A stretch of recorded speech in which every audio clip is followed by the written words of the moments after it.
Should I play the Baby Daddy song? No.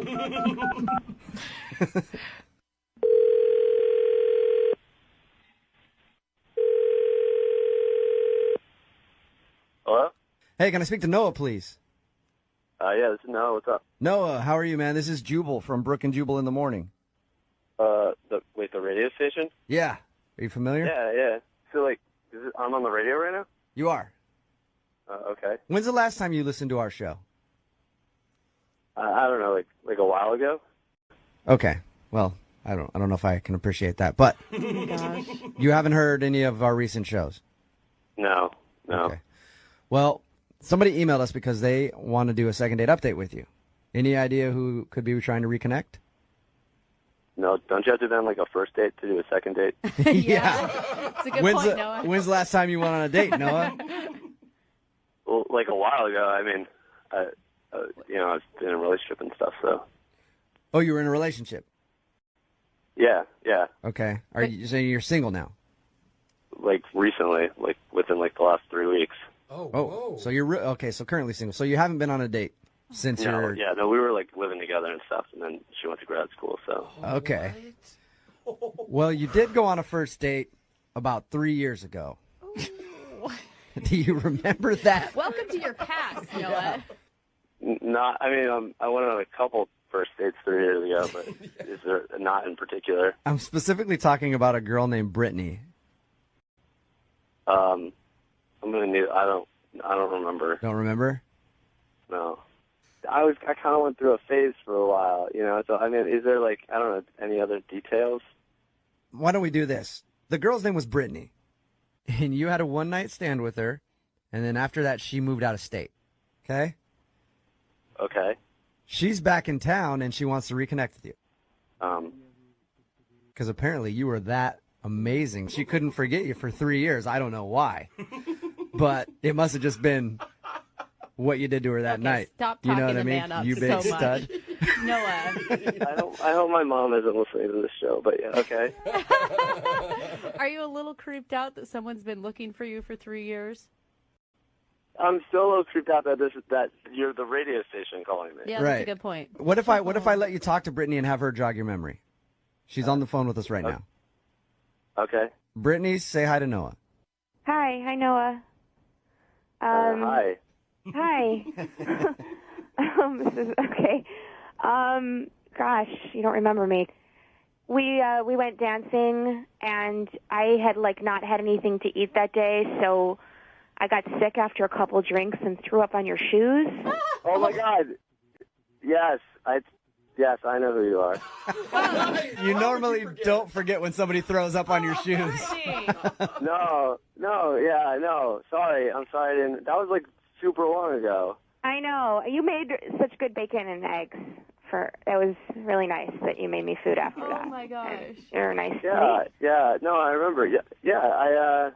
Wait, but I thought I hit you up like a few times after that. I just never heard anything.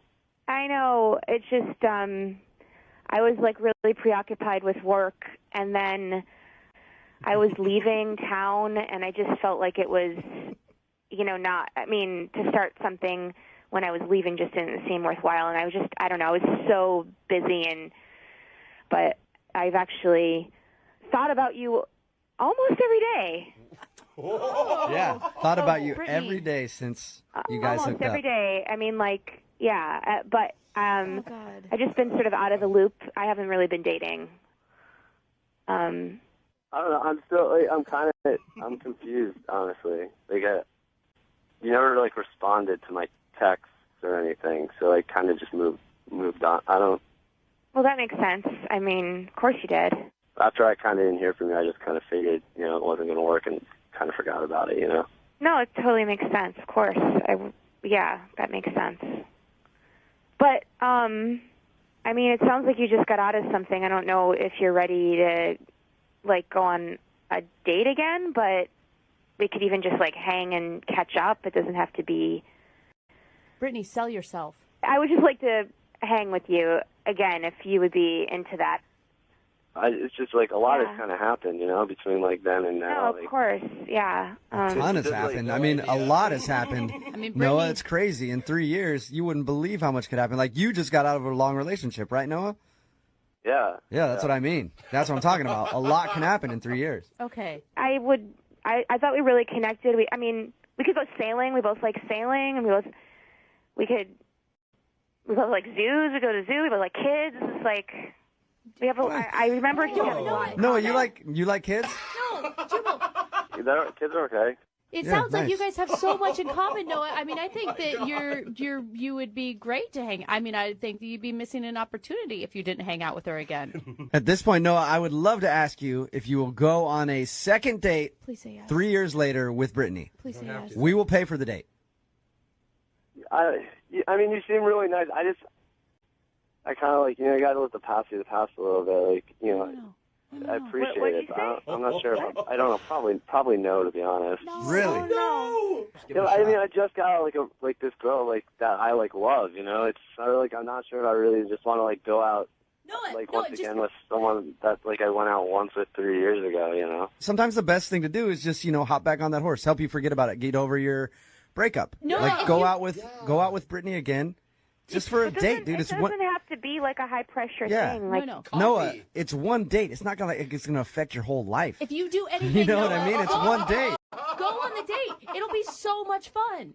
Please. I mean, like I guess you're right. Like, what's the worst that could happen, right? It's like Yeah. one date. Yes. You're gonna go? Sure. I'll go on the date. Awesome. Perfect. Yeah, like seriously, what's the worst that could happen, dude? You go out for one night with a girl and just have dinner. Yeah. Noah, are you free tonight? Yeah, I'm free tonight. Oh my Brittany, gosh. how do you feel about being able to go out with Noah again? yeah, I can try. I can rearrange some things and be free tonight. Yeah. Nice. Are you excited, Brittany? Yeah, I'm nervous, Noah, but yeah. And we'll send you guys out tonight, and then will you call us tomorrow morning, Noah, so we can get a little recap of your date? Because it's a really interesting story that you guys, haven't seen each other in so long. Sure. Why not? Perfect. Yes. Awesome. No, I want to tell you right now that you are a good person and that it is a good decision that you made today. Okay, it's just a date, It's not like not like the end of the world or changing it. Exactly. All right. Well, congratulations, you two crazy kids. Enjoy your date tonight. We'll talk to you tomorrow morning, all right? Okay. If you want to make a first date memorable, you really only have one of two options. Either you can be very romantic, or you have to expose them to something that has a high rate of mortality. Whoa, It's either flowers or funerals, no in between if you want to make somebody remember a first date. Okay. And Raul is on the phone right now to do a second date update, and he is a man that I can respect because he did one of those things. Raul, what's up, man? How are you? I don't know. I don't think it worked out for me, man. Oh my God! Please don't tell me that she's actually dead. Yeah, what? No, well, I mean, she might as well be. Yeah. No, she is. She is. We're actually going to attempt to call her with a Ouija board. Ooh, cool. We're doing a seance. First second date update from beyond the grave. No. Sweet. No, she's alive. I'm sure she's fine. She's just not talking to me, Okay, that's Okay, good. good to you. That's good. Before we get into what you actually did on your date, tell us a little bit about her. What's her name? Justine. Okay. And what where'd do you meet her? We met online. Okay. I thought she was really, really cute, and she had beautiful eyes. They were amazing, and I loved her bio. She said that she's a risk taker, and you don't see that too often. Okay. And what does that mean to you to be a risk taker? I don't know. It's being spontaneous and trying new things. Dude, it's a living without a schedule. I like it. Wow. You are a wild man, Raul. Yeah, I can be sometimes. Yeah. Okay. Sounds like it. sounds like it, Raul. So, what did you plan for your date? Well, I thought I would surprise her, talk about being spontaneous. So I told her we were going to a restaurant, and I gave her the address. And when she showed up at the restaurant, obviously she assumed that we were going to be eating there. And I said, hey, actually, we're actually going down the road. Whoa. And so she was like wondering what it was. Yeah, I'd be scared of you, Raul. I would be Yeah. nervous. I'm gonna go with Jubal on this one. Like first date off a dating app or the internet or whatever. Surprises usually aren't gonna work for you. Yeah, I think she saw that I was trustworthy. You know, I'm a trustworthy person. I wasn't going to take her to the middle of a field or something. But you kind of did. What? What did you guys do? Yeah, that's a good point. I kind of did. You're Yeah, right. you did actually. Okay, now you're laughing about it, Raul. You do sound a little crazy, buddy. It was in the spirit of risk taking, you know. So I took her down the road and I took her to a skydiving center. No. You took her way. surprise skydiving on your first date. No. That's crazy. Bad idea. Yeah. Bad. That's bad, Raul. That's like something that people have to think of, you know, or like a bucket list item. It's something that you wait your whole life to do if you're going to do it. Yeah, but she was totally into it, you know.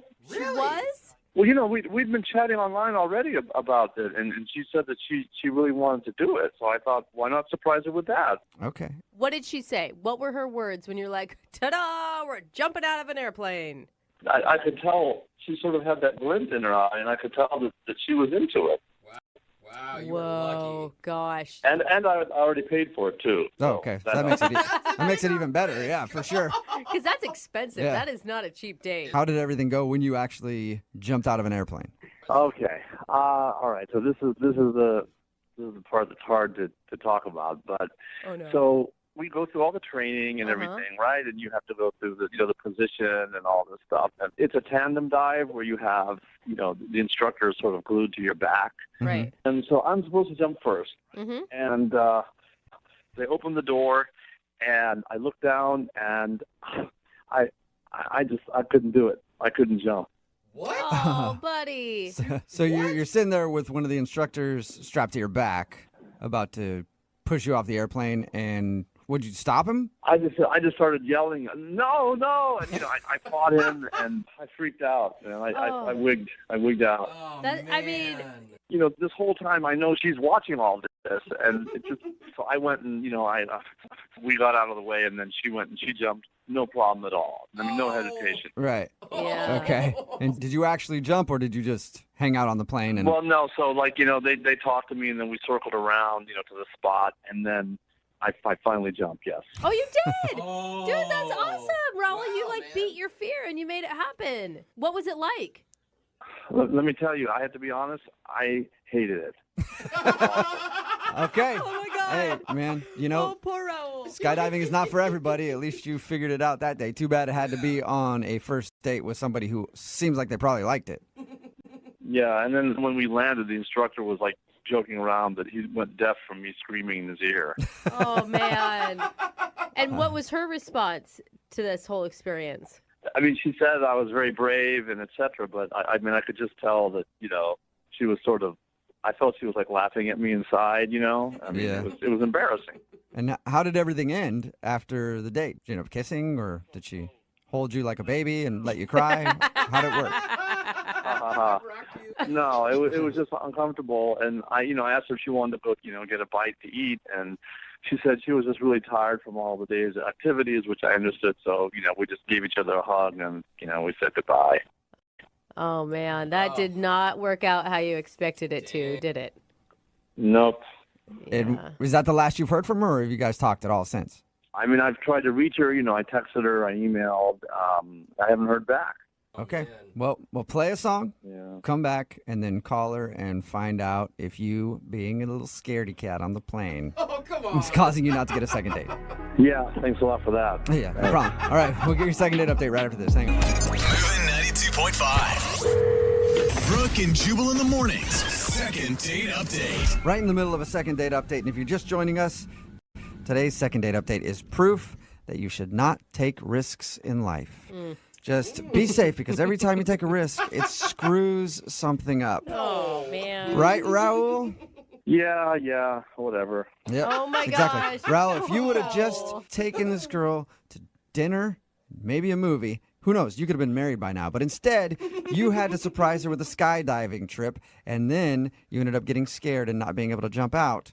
And now she's judging you. Yeah. No good deed goes unpunished, right? I don't Oh even my know what that gosh. means, Raul. Don't even know what that means.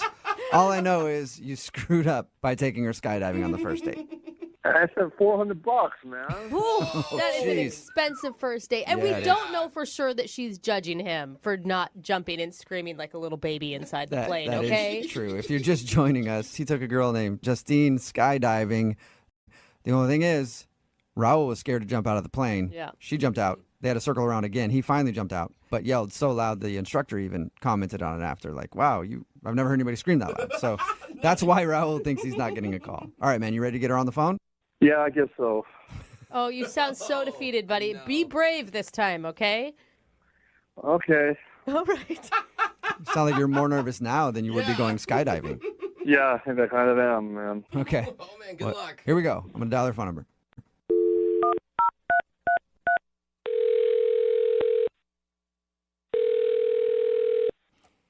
Hello, Hi, can I speak to Justine, please? this is she. Hey, Justine, how are you? This is Jubal from Brooke and Jubal in the morning.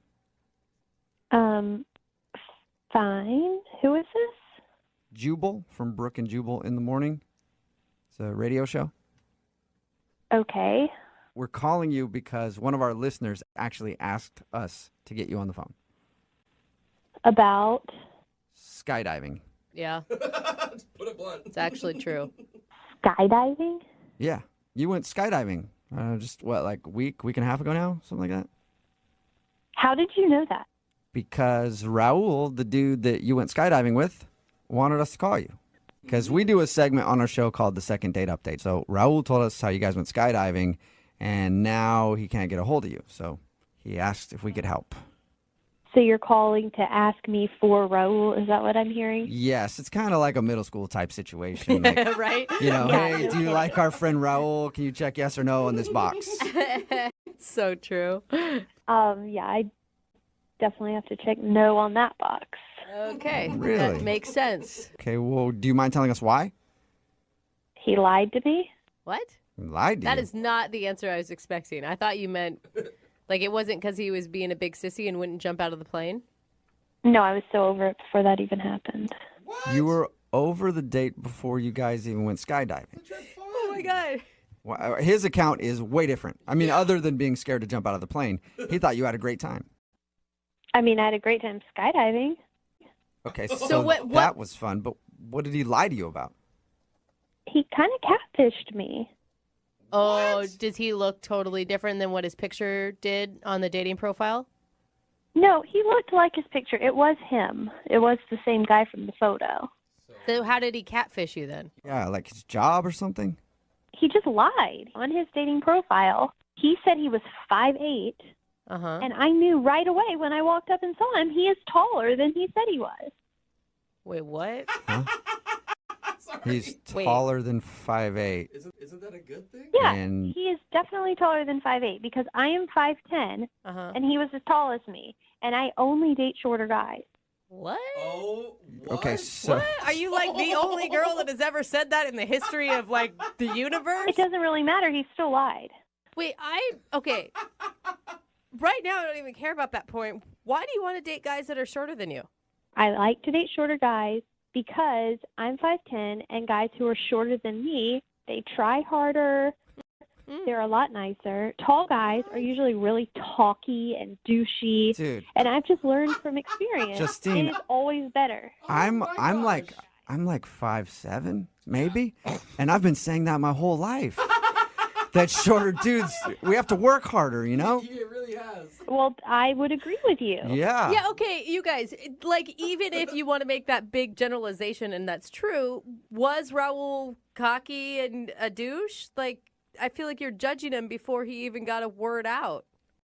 I mean, it doesn't matter because I've had enough experience to know that shorter guys are just better. And, I mean, they're hotter to me. Wow. Thank you. On behalf of all the short dudes, this is the best second date we've ever done.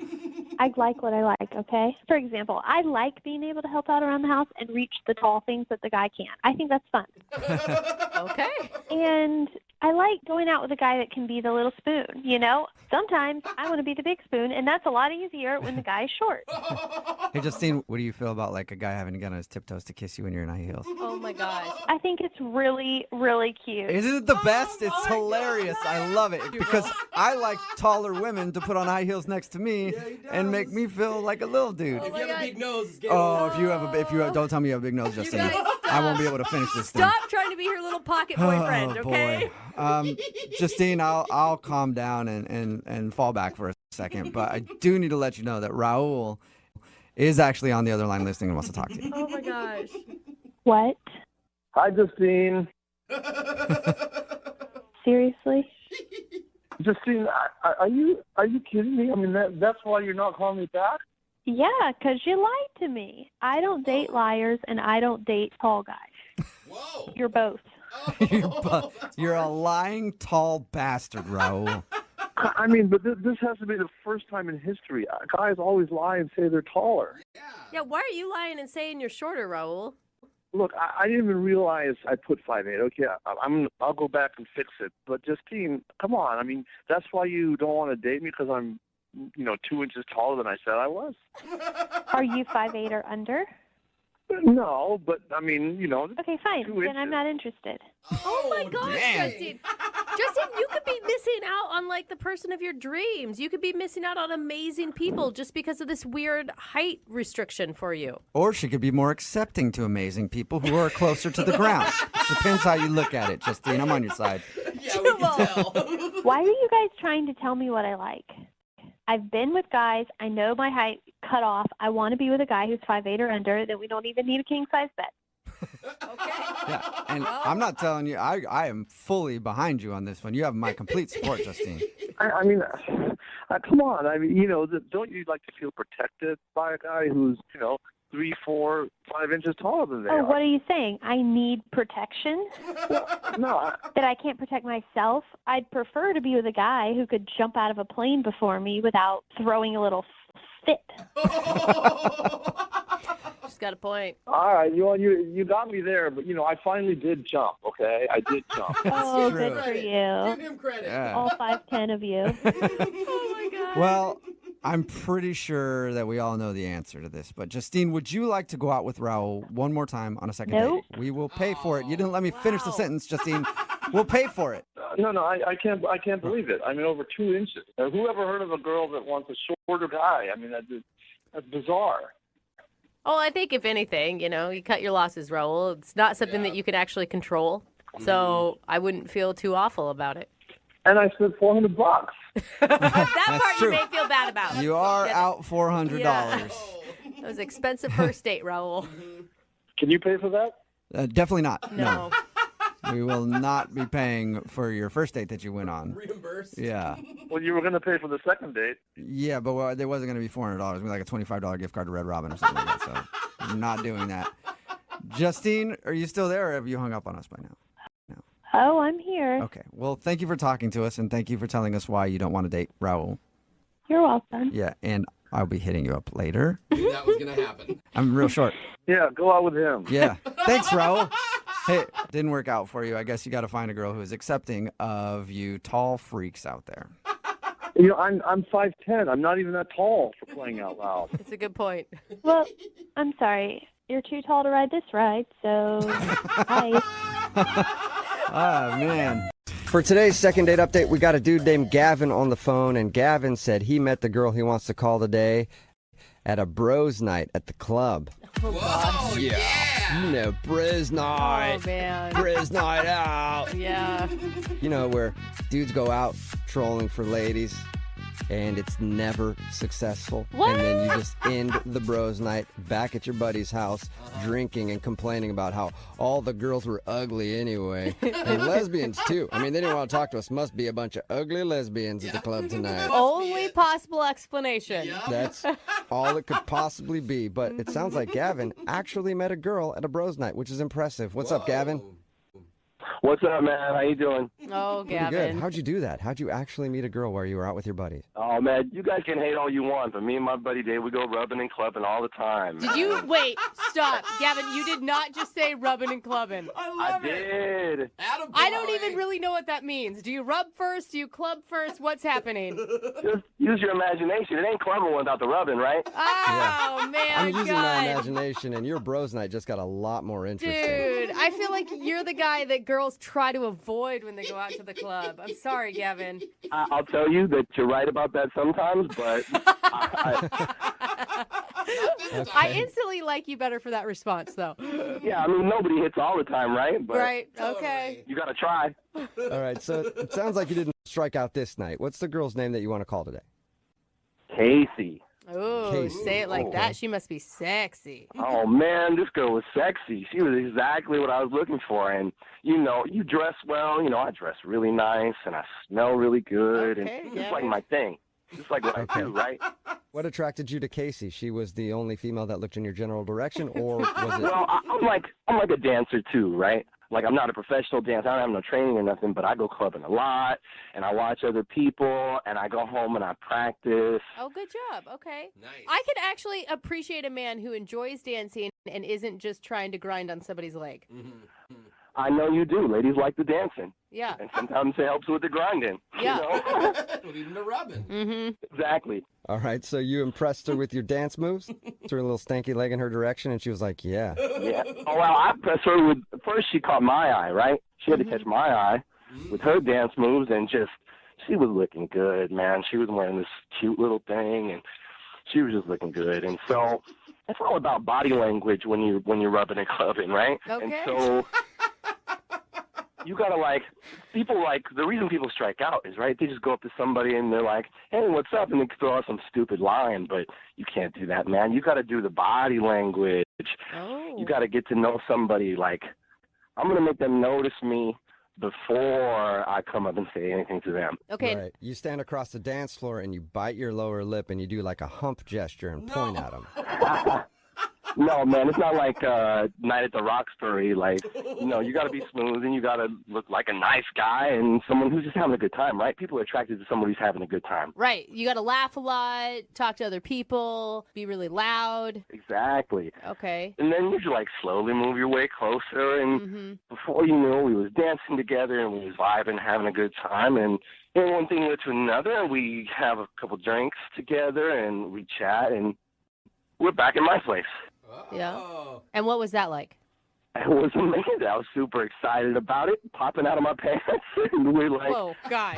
Gavin. I don't think you meant it like that. I think he did. Yeah. No. I think rubbing and clubbing totally meant it like that. I might have meant it like that. Yeah, I told Very, you. very, very excited that she was there. And did everything go according to plan? You guys hook up? No. So I'm in my clubbing clothes. It's all looking nice, but it's a little restrictive. So I'm like, I'm going to go change into something a little restrictive, and I'm going to come back.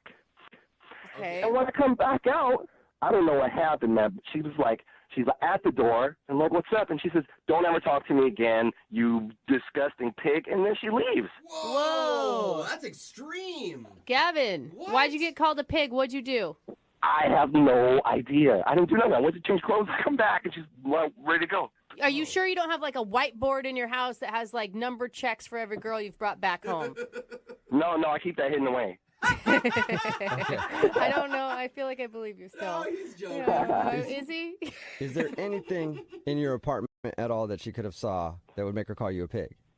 Listen, I don't have anything out in my apartment that any lady could see that could be offensive. So if I want to bring somebody home, I don't want them to run away, like any movies or whatever. Nothing. Maybe when you said you wanted to get into something less restrictive, that for some reason she thought that wasn't what was on your mind when you guys went back to your house. No, I promise you, she knew exactly what was happening because when I came back out, she had put her clothes back on. Oh, okay. So she was wow, already in the undressed state. Mm-hmm. Man, she even got dressed. Okay. And have you tried to reach out to her since? I did. I tried texting her, but I'm pretty sure she blocked me. Yeah. Oh, She said no, never hater. talk to me again. She was, I think, serious. That's why I need your help, man. This hookup never happened. It's the hookup that never was. So wait, All right, well, we'll play a song, come back, call her and get your second date update and see if we can make the hookup that never was become the hookup that could be. That sounds like a movie title or something. I love it. Let's do it. Yeah, it's the sequel to Rubbing and Clubbing. So we'll do that right after this. Hang on. Moving 92.5. 92.5. Brooke and Jubal's second date update. All right, Gavin, are you ready to make your phone call? I'm ready. Well, before we do that, Gavin, I need to slip into something a little more comfortable. Kind of like how you did on your date. So I know you can't see me right now because you're on the phone, but I've put on my leather shorts, my knee-high gym socks. How is this more comfortable? Of course, my pink Vicky's Secret bra.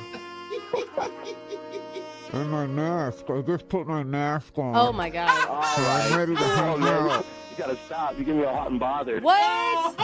I'm sorry, I had to unzip the mouth on my mask there. Sorry, Gavin. It was That probably took a hard to hear. turn. Oh, gross. All right. Don't push my buttons, man. Yeah, I know. I know you're getting all excited. You're like, I don't want to call this girl for a second date. You just want to meet up with me now. Yeah. The reason why I bring that up is because Gavin met a girl named Casey at the club. They went back to his house. They were fooling around, and he was like, I'm going to go change my clothes, slip into something a little more comfortable.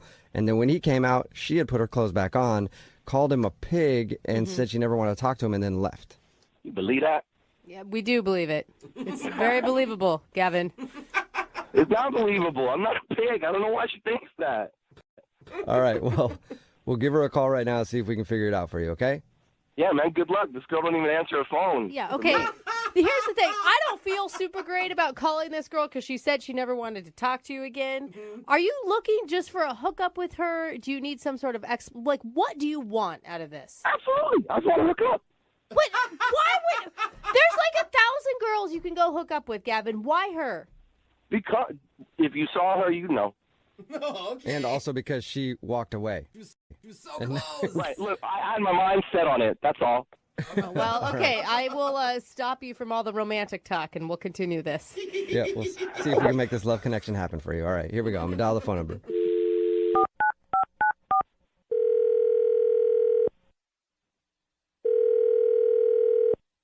Hello, Hi, can I speak to Casey, please? this is she. Who's this? Hey, Casey, how are you? My name is Jubal from Brooke and Jubal in the morning. Who are you calling from? Jubal from Brooke and Jubal in the morning. It's a radio show. Oh, I don't know you. No, you don't, Casey. All right, no, you don't. Yeah. But I'm glad we're meeting now. I'm calling you today, Casey, because one of our listeners actually emailed us about you. Who? I don't understand what's happening. Well, we do a segment on our show. It's called the Second Date Update. That's where if you go out on a date with somebody and then end up not calling them back after, they email us to see if we can get you on the phone and find out what happened. And you recently met a dude named Gavin while you're out at the club. Oh my God. Oh, Whoa. It literally sounded like you just threw up in your mouth right now. yeah, because I did. Oh, Gross. right. So Gavin told us a little bit about meeting you. He said he liked you a lot and he thought everything was going fine, but then you left his house and called him a pig and said you never wanted to talk to him again. That's right. Okay. So you can understand why, I don't know why he'd be confused though. Like, according to him, everything up until that moment was great.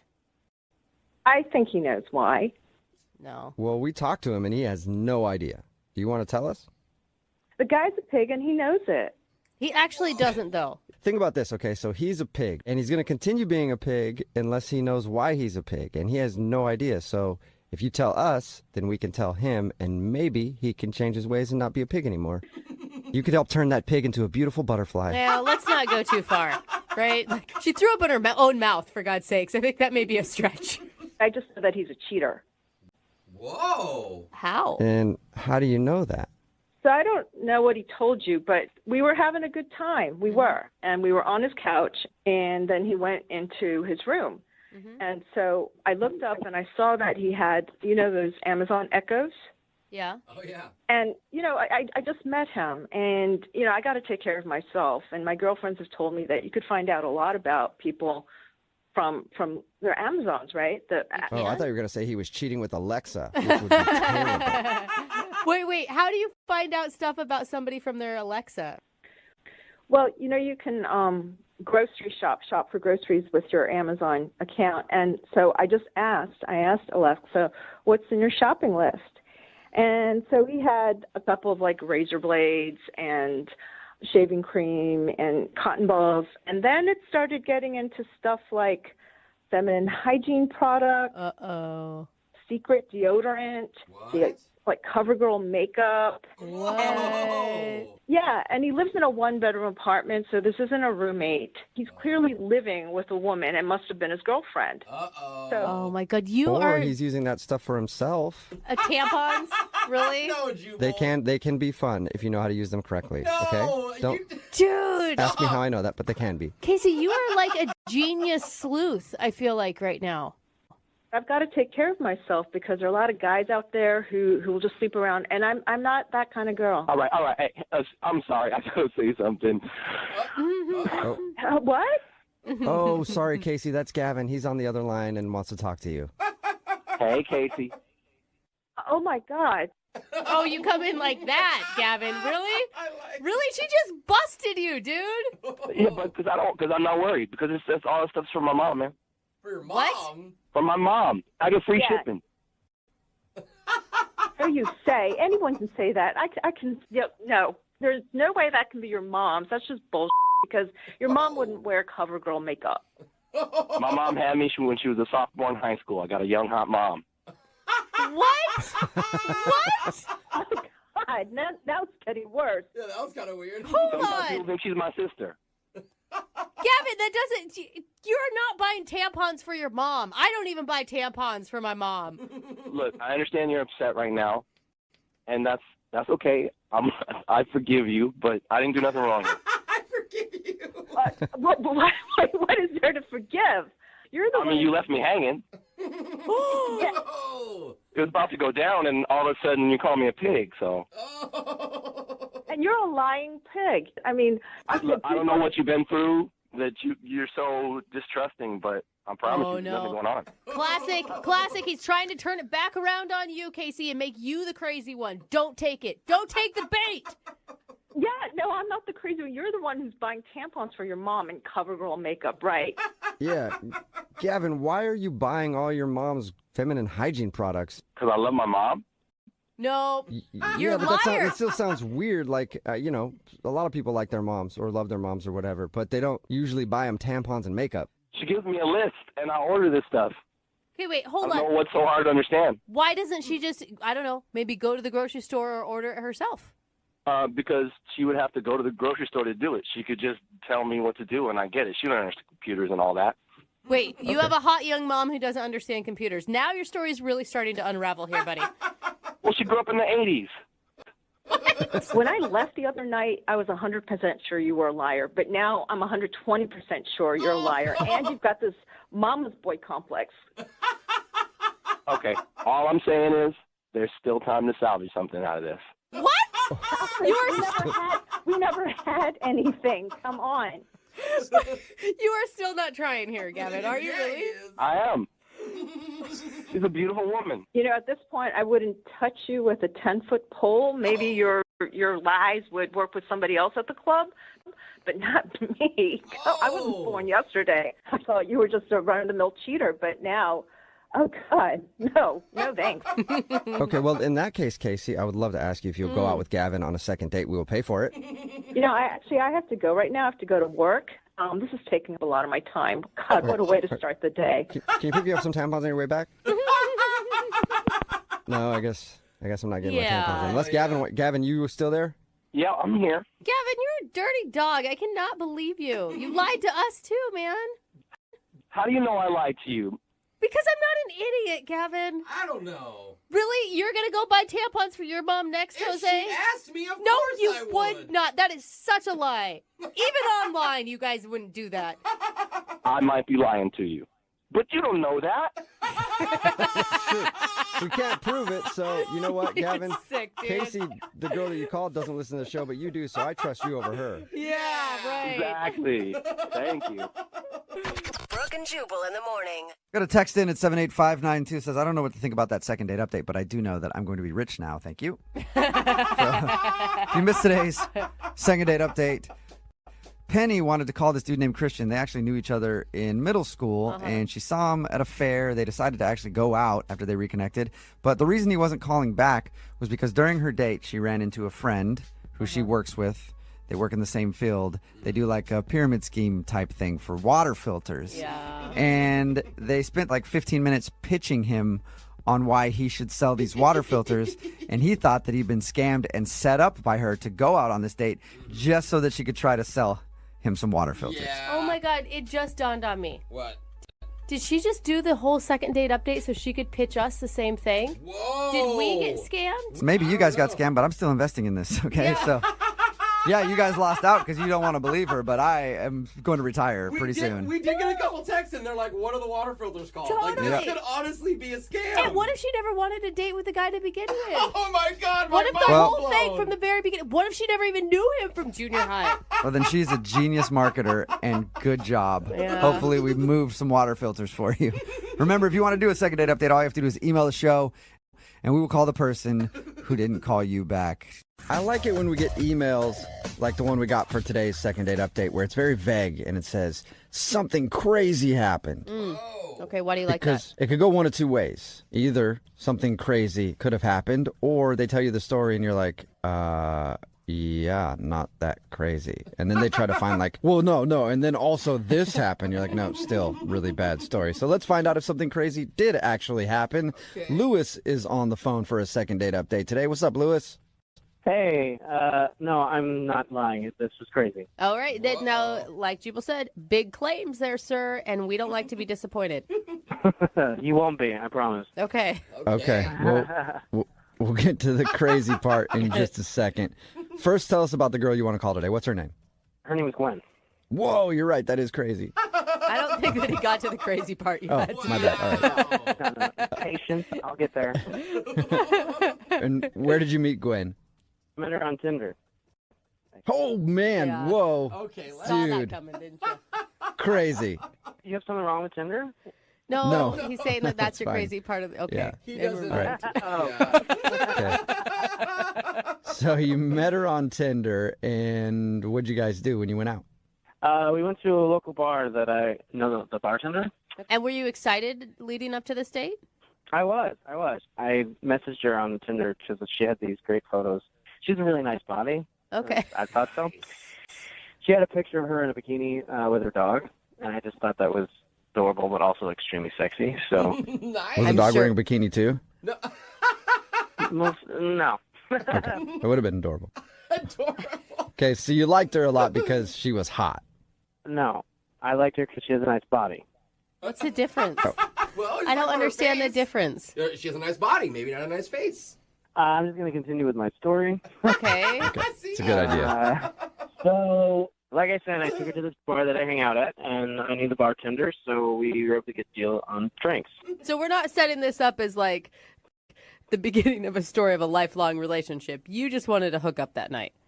Yeah, sort of. Okay, that's fine. Okay. As long as you're honest with your intentions. And Oh my did you have fun with her? Yeah, we played darts, we played pool. She grabbed my arm at one point out of flirtation. I thought it was flirting because I was stealing her turn.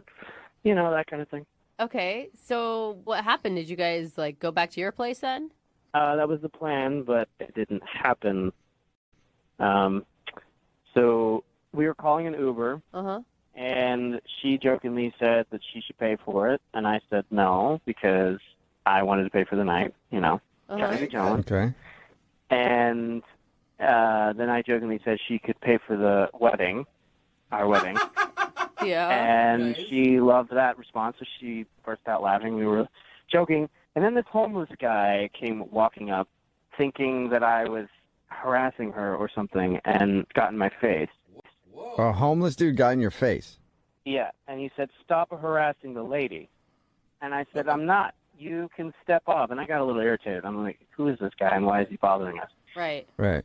And so he just wouldn't let it go, and we started to walk away, and then he jumps me. Whoa. You got jumped by a homeless guy? Yeah, that's the crazy part. Yeah, that's pretty wild. Yeah. Oh my All right, getting God. jumped by a homeless guy on your first date, I say that qualifies as a crazy story. What? I mean, what happened? Well, we got into a little bit of a fist fight, and then he knocks me out. You got- Oh, man. Oh, Please tell me man. somebody got video of it. World Jubal! I don't know. Maybe she did. She's not talking to me. My first question is, are you okay? Not, is there video? Yeah, I'm fine. I woke up 5 minutes later, not quite sure what happened, and Gwen was gone. Wait, she left you? Left? Yeah, she left. Dude, that's messed up. Even if it is just supposed to be like a one-night hookup thing, just to ditch you as you're laying passed out on a sidewalk after a homeless guy beats you up? I don't know. Maybe she went and got help. Or ran. I mean, that's possible. Like, if you're being beat up by a homeless dude, I'm not sticking around to see how you're doing. Sorry about that, buddy, but we just met off of Tinder. Yeah, that's true. She could have done that. I'm not quite sure what happened to her. So wait, you didn't see her the rest of the night? No, I woke up and they both were gone. Homeless guy and Gwen. Oh my God, so you were knocked out on the streets and then alone when you woke up? Well, this older lady walked by asking if I was okay, but then she just kept walking. So Sounds like she was flirting to me. You should have maybe gone home with her. So have you tried to get a hold of Gwen since this all happened? Yeah, I just thought maybe she was spooked or something. So I texted her, and she responded later in the day. What'd she say? The next day. And she said, yeah, I'm fine. Everything's fine. I hope you're all right. And I said, yeah, I'm fine. I just couldn't believe what happened last night, and I wanted to get lunch and talk about it. Mm-hmm. And then she texted me back saying, I don't think it's going to work out. And I haven't heard from her since. Wow. Man, that's Wow, so she did ditch you. She didn't care how you were? Apparently, I don't know what I did, but... Well, maybe it's not being able to take a punch. I don't know. Maybe that turned her off. Thanks. No problem. Maybe she was worried that I wouldn't be able to protect her or something, but hey, the guy sucker punched me, and I was not prepared for that. I don't know how anybody could be prepared for that on a first date. But we'll play a song, come back, call her, and find out why she left you there for dead that night, okay? I would appreciate that. Okay, we'll do it right after this. Hang on. Moving 92.5. Brooke and Jubal in the mornings. Second date update. Right in the middle of a second date update, and if you're just joining us, the dude on the phone sent us an email saying he had a crazy story. Normally, that means they're pretty lame, but this one definitely delivered. He met a girl off of Tinder named Gwen. They hung out at a bar, played some pool, flirted a little bit, and they were about to leave to go back to his place, and then when they went to go get the Uber, he got jumped by a homeless dude and knocked out. That is a And crazy then- story. seriously Yeah. though. Then when he finally came to, he was alone by himself. His date was gone. The homeless guy was gone. The only person around was a pleasant old lady who said, "Are you okay?" And then went along on her way, and she left him there too. So he was pretty much just all alone. And he hasn't been able to figure out why Gwen won't go back out with him after that whole experience. So the one thing I'm kind of confused about, Lewis, is why you want another date. Because it sounded like this was just a hookup night anyway, that you met this girl off Tinder and just wanted to get some. Fine, totally fine. And then she leaves you after you get knocked out. Like, why are we calling her again? Well, A, I wanted to hook up that night, and it didn't happen. Okay. So that was one. And B, I don't understand why she just left me there. Yeah. I want to know why she would just leave me knocked out on the sidewalk. I'm And you kind of don't know curious that- on that one, too, actually. Yeah, and you could have got lucky. We don't know what happened with you and that homeless dude after he knocked you out. You know what I mean? We really don't. So That better not have happened. You never I know. agree. You want to remember that, you know? We got to find all this stuff out. All right, I'm going to dial her phone number right now, man. Here we go.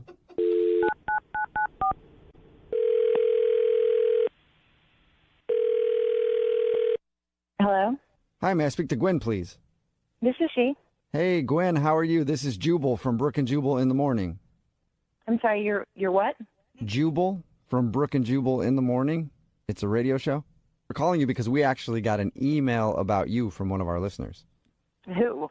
It's a guy that you went out on a date with. You met him off of Tinder.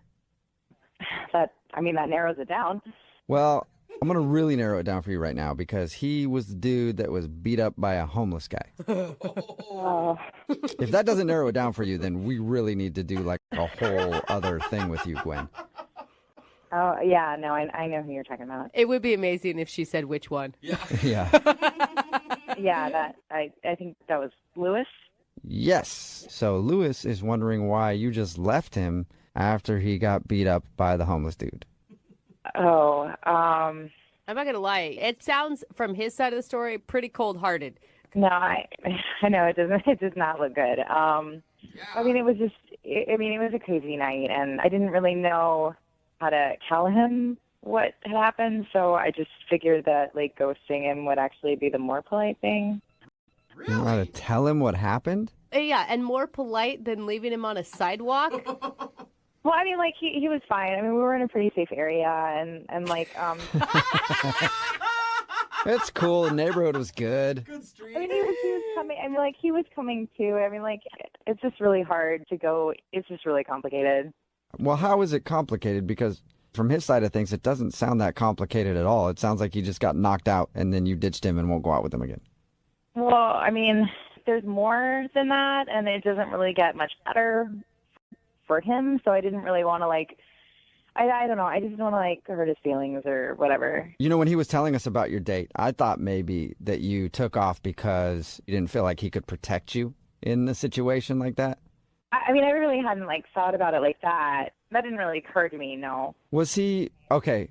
A lot of times people will leave details out. Was he like being a jerk to the homeless dude? He says the homeless guy just attacked. No, he wasn't. Okay. Like, I mean, he was drinking, but like, I mean, both of us were. I mean, okay. All right. So, I mean, like, we were just outside the bar. We were just joking around, like, play fighting, play arguing or whatever. And I guess this guy thought we were really, like, fighting and that, like, he was really upset with me or that he was really, like, trying to get in my face or whatever. So this guy comes up and he confronts Lewis, you know, just stern, like, why are you getting up in this woman's face? And, like, so Lewis got really defensive and he got really upset and he got back in the guy's face. And the guy, like, knocked him out for, like, getting up all on him. So, I mean, it took, like, one swing, and he was out. Okay, you don't need to say that. That's, like, you know, you're just rubbing it in Lewis's face right now. You know? I mean, like, the guy was a big guy. So what made you change your mind about Lewis? Because up till now... Well, okay, so, like, he's laid out, and I was freaking out. I was, like, about to go into the bartender and, like, call the cops because this guy like swung at him, and then the guy stopped me. He was like, no. I mean, like the guy told me that he wasn't like a homeless guy. He wasn't a guy at the like he was an undercover cop, and I was like, oh bullshit. And I kept going like, I'm gonna go over to the bartender, and then he showed me his badge. Okay. And the guy was a legitimate like police officer, and he really thought he was protecting me. Oh wow. So I was really freaking out, and he felt so bad. And he was just like, oh, my God, I'm so sorry. I thought that the guy was, like, getting in your face, and I've seen this before, and I really didn't want something bad to happen to you. You look like a really nice girl. And so he apologized so much, and he ended up being, like, a really, really sweet guy. And, he, like, I hate to say it, but, like, when it slowed down and everything, he was a really good-looking guy, and he had a really nice body. My Oh, gosh. no. You were attracted to the homeless guy that punched out your date. The homeless guy that was an undercover cop, I mean, or is an undercover cop. Or you want to clarify that? Wait a second. He wasn't just a homeless guy. Oh, my gosh. I mean, he was just really sweet, and I was, like, shaking, and I was upset, and he just, like, stayed with me, and, you know, he asked me if I wanted to go grab something to eat, like, around there, because I was so upset, and, What a jerk! I hate this! Dude, wait, so you went out on another date with the guy that punched out your date? Oh, my God. Well, it wasn't really like a date. He just wanted to take me somewhere to grab something to eat, just because I was so shaken up, and just like get some water and. Wow. I'm sorry. And Lewis is laying there the whole time, knocked out cold. So wait, have you gone out on another date with homeless cop guy? Yes. Oh, man! This is crazy! I'm dying! I mean, yeah, I'm like, dying! We really hit it off, and like, I mean, we've been seeing each other, and yeah, I would officially say that, you know, we're a couple. Oh, no! Oh, my God! Wow. Oh, my God! No wonder you didn't call him back. I wouldn't call him back either. Yeah, that sucks for Lewis. I mean, good for you. You got a new homeless undercover cop boyfriend, but Lewis still thinks that he got beat up by a homeless dude and you just took off. Yeah, I feel really, really bad. I mean, I just couldn't tell him what happened, and I mean, it was so insane how everything worked out, but like, I just couldn't.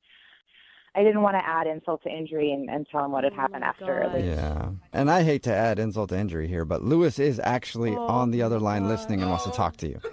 I cannot get over this. Wait, like he called you, or like he's not on the other line right now, right? Unless somebody else came along and knocked him out. He should be there. Lewis, are you there? Yeah, Yeah, I'm on the line. I don't know what to say. You kind of said it all, actually. Wow. So what you're saying, Gwen, is that you hooked up with the homeless guy who knocked me out, who was undercover as a cop, and now you're seeing each other. Yeah. Oh, this is awesome. How could you do that? Like, I get punched out, and then you just leave. I don't understand. With the guy who punched you. I mean, you seemed okay. I mean, and he put your jacket under your head and to make sure that you were okay. I mean, it was a really sweet thing he did for you. Oh, yeah, that's so nice, Lewis. I don't understand why you're upset. What is happening? Gwen, I was unconscious. He punched me unconscious. Like, really? I mean, he's strong. He probably doesn't even know his own strength, and I mean, he's a cop. Seriously? Really? You're going to throw that in my face? Oh, man. I mean, he knew you were okay. I mean, he checked your vital signs and everything, and you seemed okay, like, right before we left to get food. And that's another thing. You went and got food with this guy while I'm laying there unconscious. Who does that? You're a horrible person. Oh, Lewis. What? I'm not overreacting. I don't know. Okay? I mean, was you laying on the sidewalk unconscious. Okay, yes, that is bad, but you were just looking for a hookup that night. It's not like you're upset that your dream girl's gone. Well, she doesn't know that. I only told you guys that. Oh. Well, she knows that she's a hookup now. Gwen, he was just planning on hooking up with you that night and didn't want more to do with you, so I guess you shouldn't feel too bad. Well, I mean, he was, my hookup too. I still, feel bad for him, and I don't like how everything played out, and I feel bad about that. Well, do you feel bad enough to go out with him again? Because I'd love to send you guys on a second date. Would you go out with Lewis one more time? We'll pay for it. That's sweet and everything, but I like I said, I am kind of seeing someone. She's in a relationship. This is unbelievable. Oh, man. I mean, I know it's strange, and I know it didn't end up the best for you, but I mean, I'm really happy, and things are going really well, and if it wasn't for you, I wouldn't have met Kyle that night. Oh, my God. Kyle, that's the homeless cop's name. All right, awesome. Well, good for you and good for Kyle. I'm so thrilled for you. Look at that. You're a matchmaker. You didn't even know it, Lewis. Oh, how romantic. It is. Yeah, while I lay unconscious on the ground. I'm such a Hey, matchmaker. you work in mysterious ways, Lewis. Yeah. You really do. Brooke and Jubal in the morning. Two common themes on the text message board at 78592 about today's second date update. People are saying that Gwen from the second date update is a terrible person. And then also a lot of people saying they don't think that was actually an undercover cop. If you don't know what I'm talking about today's second date update. see that. This dude, Lewis, wanted to call Gwen. They went out on a date, and at the end of the night, they were outside joking around. A homeless dude, a dude who he thought was homeless, I guess, came up, got in a fight with him, and knocked him out. And then Gwen was gone. When we got her on the phone, she said that guy was an undercover cop. And he was thinking that Lewis was harassing her, so he knocked Lewis out. And then the two of them left, and now they're dating. Oh, my They left and got God. dinner, and he took care of her, and now they're dating. But people are texting in at 78592 saying, no way that's a real cop. And if it is, then Lewis should sue the police station. Now we're getting, that is intense. Yeah. Well, I mean, I guess they have a point, and I do agree. Leaving someone unconscious on a sidewalk is not a good move. Like, I don't think Terrible. anybody on this show agreed that that was a kind thing Yeah, to do or even the right thing to do. Well, it's situational for me, too. But- Like most things. Like, it could be somebody that you really want to knock out and you think should leave there. It's But Lewis was a nice story. dude. And Gwen was like, well, he checked your vital signs. Everything's cool, so Hey, you were fine. They told an old lady to watch over you. Oh, come No on. big deal, right? I mean, she could have pickpocketed you, And now, but another dating that's literally adding insult to injury. That is Yeah. the definition of that. but she didn't want to tell him. That's why she was just leading. I mean, like, yeah, but still, just I Take know. the whole how do you cop do thing that? out of the equation, and the dude that came up and knocked him out, that she didn't know, they left together, went and got dinner, and now they're dating. That's pretty terrible. That's So just terrible. it is obviously, pretty- they decided not to go out again, more because Gwen is now dating an undercover cop who pretends to be a homeless guy and knocks people out. Until someone knocks Remember, him out. if you want to do a second date update, all you have to do is email the show, and we will call the person who didn't call you back. I'm pretty excited about today's second date update because from reading the description of the date on the email that we got, it sounds like we're going to be doing a second date update with one of the members of the Three Stooges. What? Or all three of the Stooges. Did someone like slip on a banana peel or Kind of something? sounds like that. Tiffany, who is on the phone with us right now, wants to do a second date update today. She wants to call a guy named Eric. But the description of your date, Tiffany, in your email sounds like you had one of the worst experiences ever, or one of the most hilarious if you like slapstick comedy. Oh, well, thanks, I guess. I mean, I don't know. We actually, besides those, like, couple little incidents, I thought had an amazing time. Yeah. So why don't you just kind of like run through the string of events that you documented in your email, and I want everybody to hear it.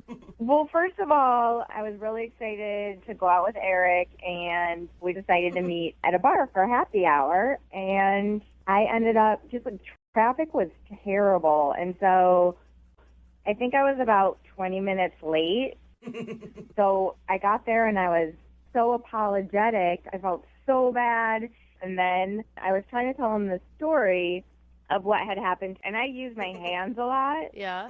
And I accidentally hit myself in the nose and gave myself a bloody nose. See, that's hilarious. That's what I mean by it sounds like an episode of the Three Stooges or something. You're just like poking each other in the eyes and giving yourself a bloody nose. Did you run to the bathroom? No, because at first he noticed and I didn't notice. Oh, no. So you hit yourself in the nose and you're still talking to him, and then he just started to see blood trickle down your upper lip. Yes, well, because like it wasn't like a lot at first, and then I used to get bloody noses all the time when I was a kid.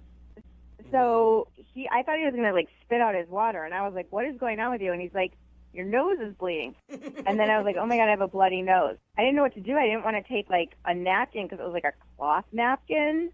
So I just like held my hand under my nose, but I wanted to finish the story. What? You just stayed at the table? Yeah, you continued telling the story with the bloody nose and didn't be like, "I'll be back in a minute."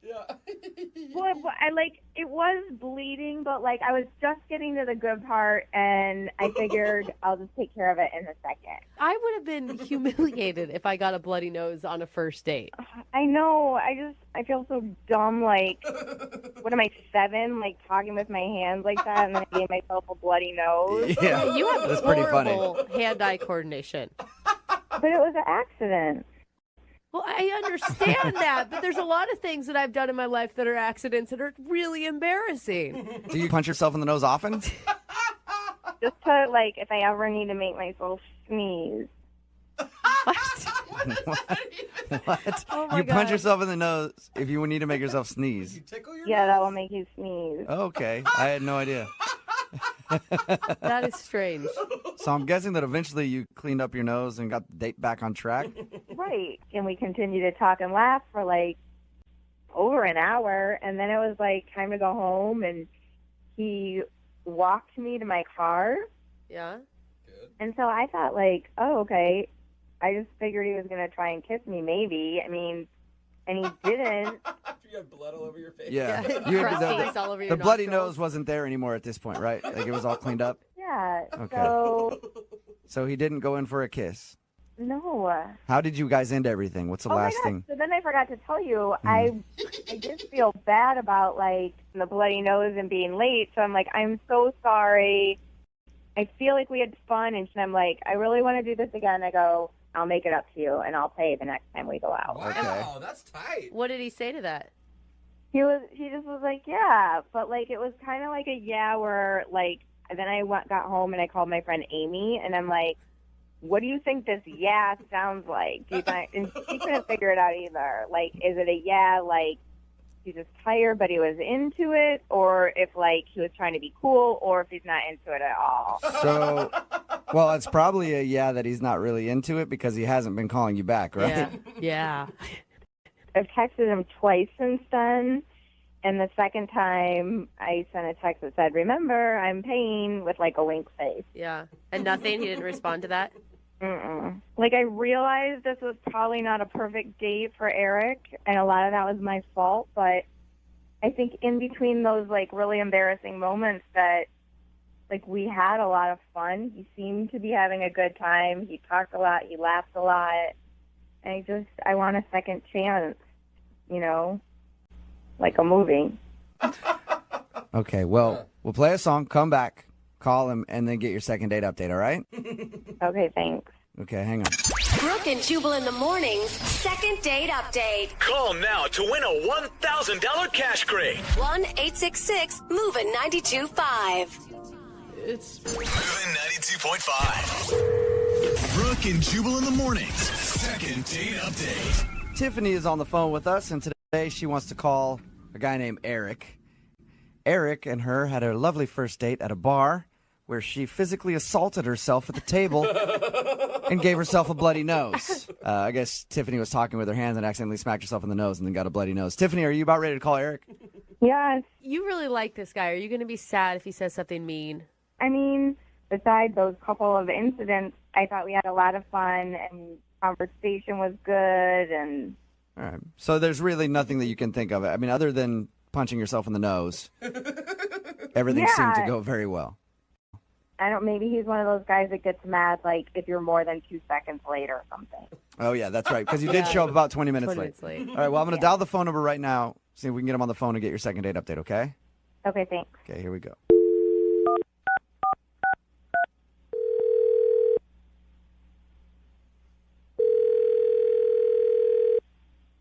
Hello?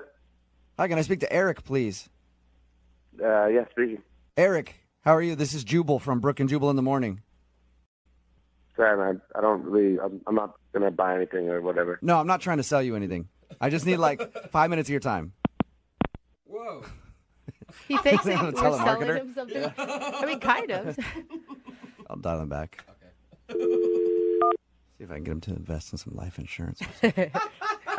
Maybe buy some door-to-door meat. Yeah. 2 birds, 1 stone.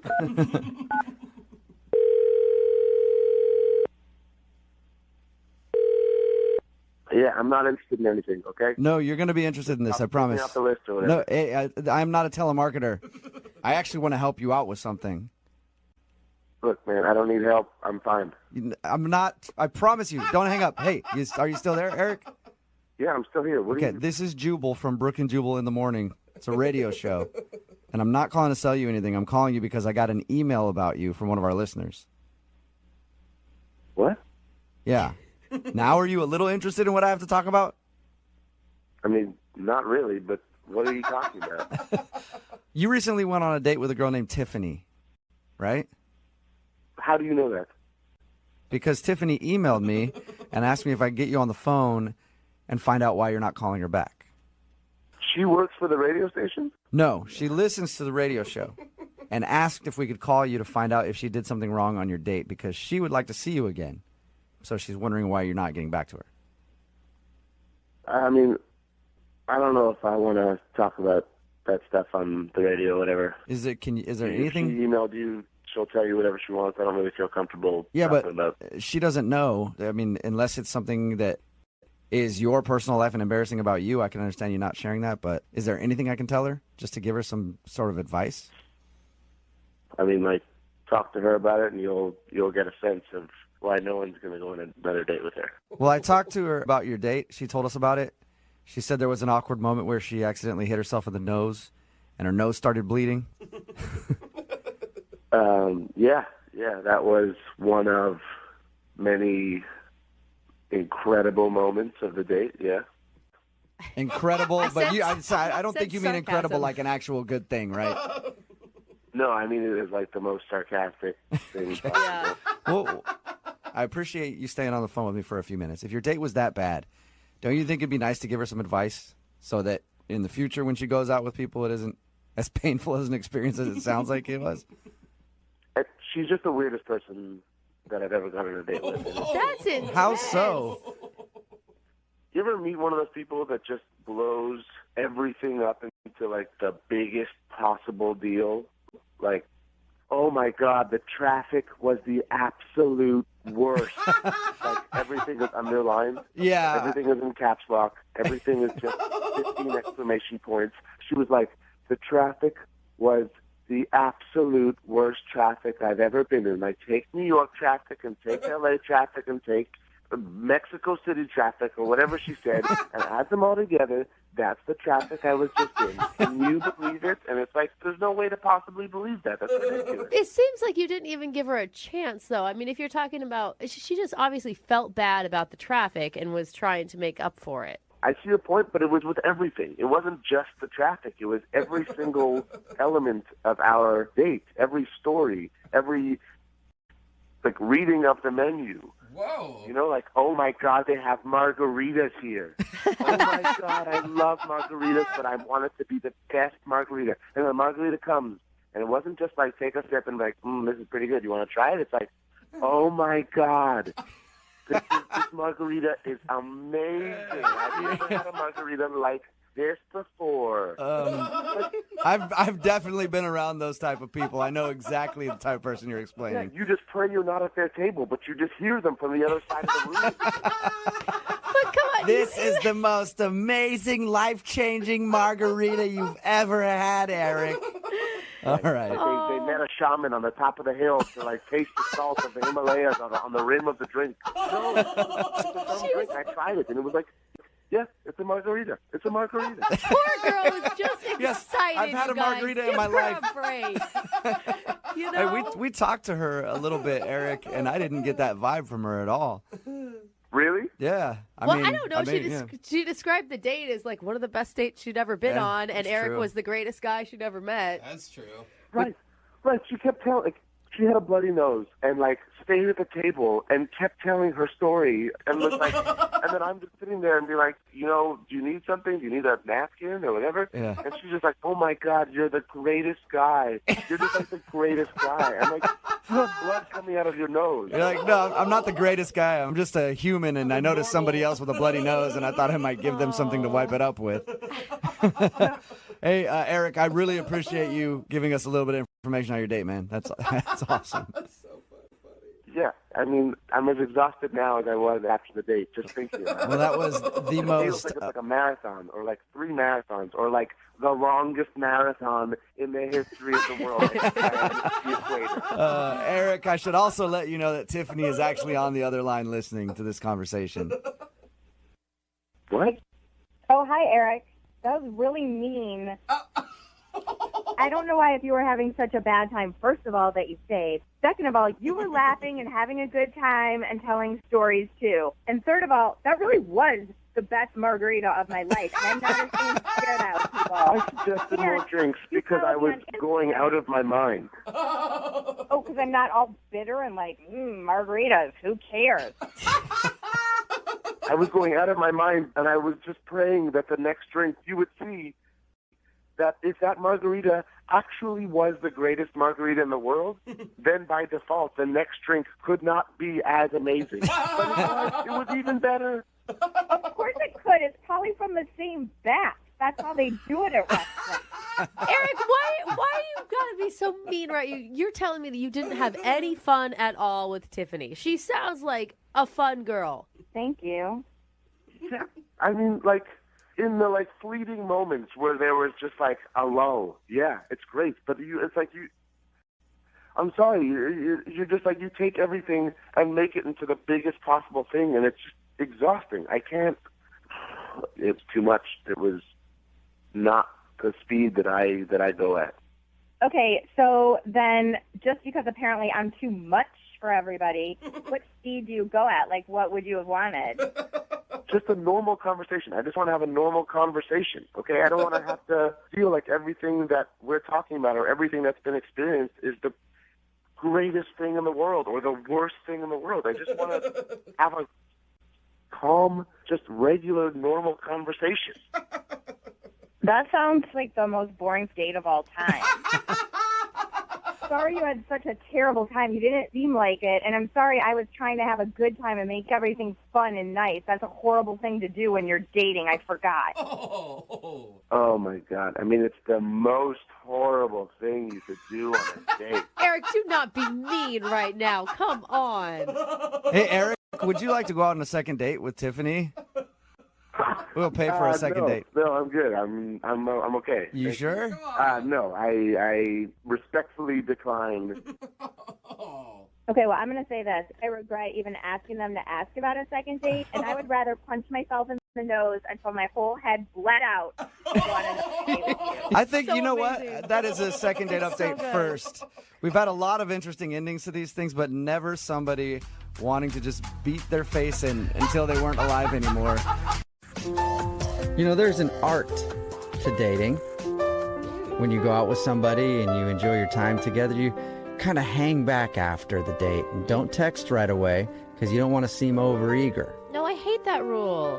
Well, it's a rule that people abide by, and Jason, who's on the phone to do a second date update today, is hardcore at that rule because he hasn't talked to the girl he wants to call in 2 months. What? Yep. He's doing the 2-month slow play, which I think is a little too long, but Jason, I don't know, man. I don't know exactly what your goal is here, but you want to call her now for a second date update. Why wait 2 months? Well, okay, so I think I'm in a little bit of a unique situation here. I went out with this girl, Kathy, 2 months ago, and we went to a dinner, and it was okay. Oh, great. So now you're just rating it as okay. I waited 2 months. It was okay. Figured I couldn't find anything better, so now I'm going to call Kathy back. Is that the plan? Well, no, I... Yes.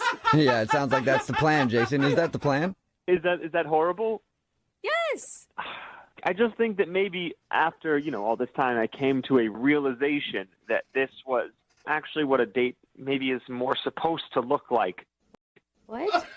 What does that mean, Jason? Because if I didn't call somebody back for 2 months and then I was like, all right, look, I got to get a hold of them, even though it's been a long time, I really liked them, I wouldn't describe them the way you just described the girl that you want to call. What's her name? It's Kathy.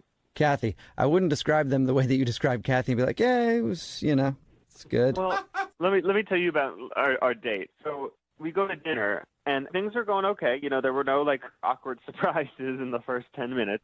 And I'm trying to facilitate conversation and, talk about ourselves. And every single step of the way, the conversation just dies, And it's not like it's the worst date in the world, but it's like that there are these long stretches of silence where, you just want to squirm in your seat and you don't know what you're supposed to do. It sounds like a fabulous date. No wonder you want to call her back.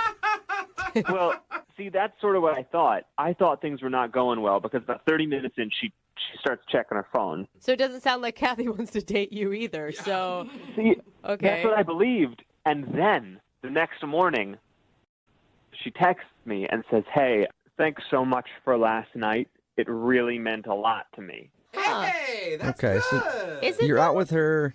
There's a lot of lulls in the conversation. She's checking her phone 30 minutes in, and you find out that she actually had a great time. So, I mean, I get that text, and I sort of look at it for a few minutes, and then I think, no way. There's no way I'm going out on another day with this girl. It was bad. Yeah. It was a bad date. It was so weird.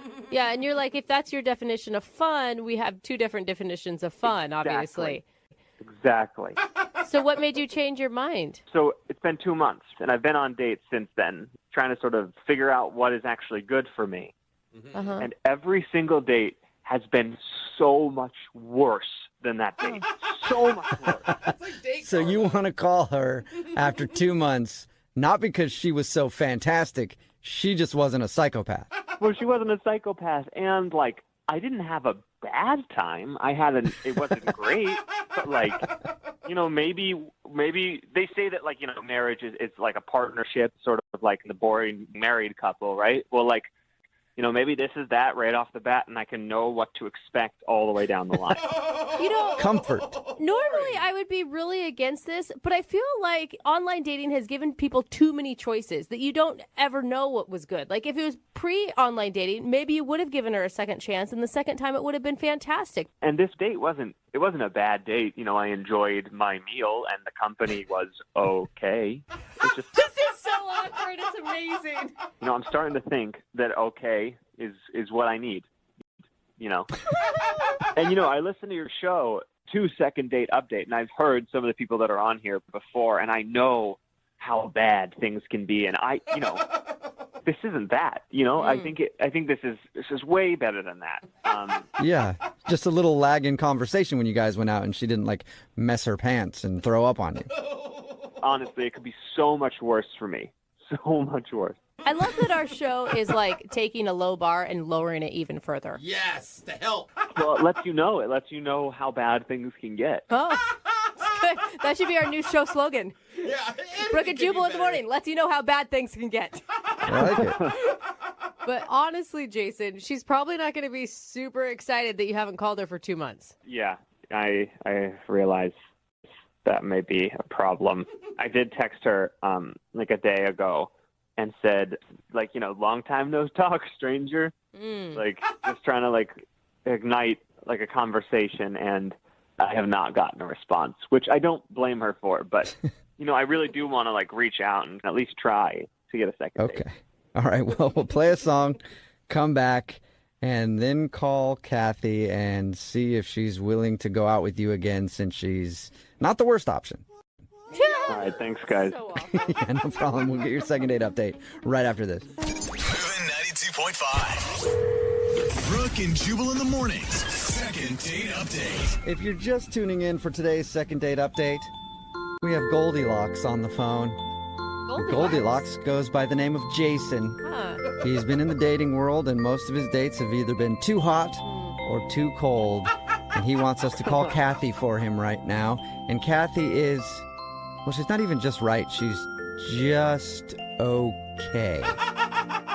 And that's why he likes her. He actually went out on a date with her 2 months ago.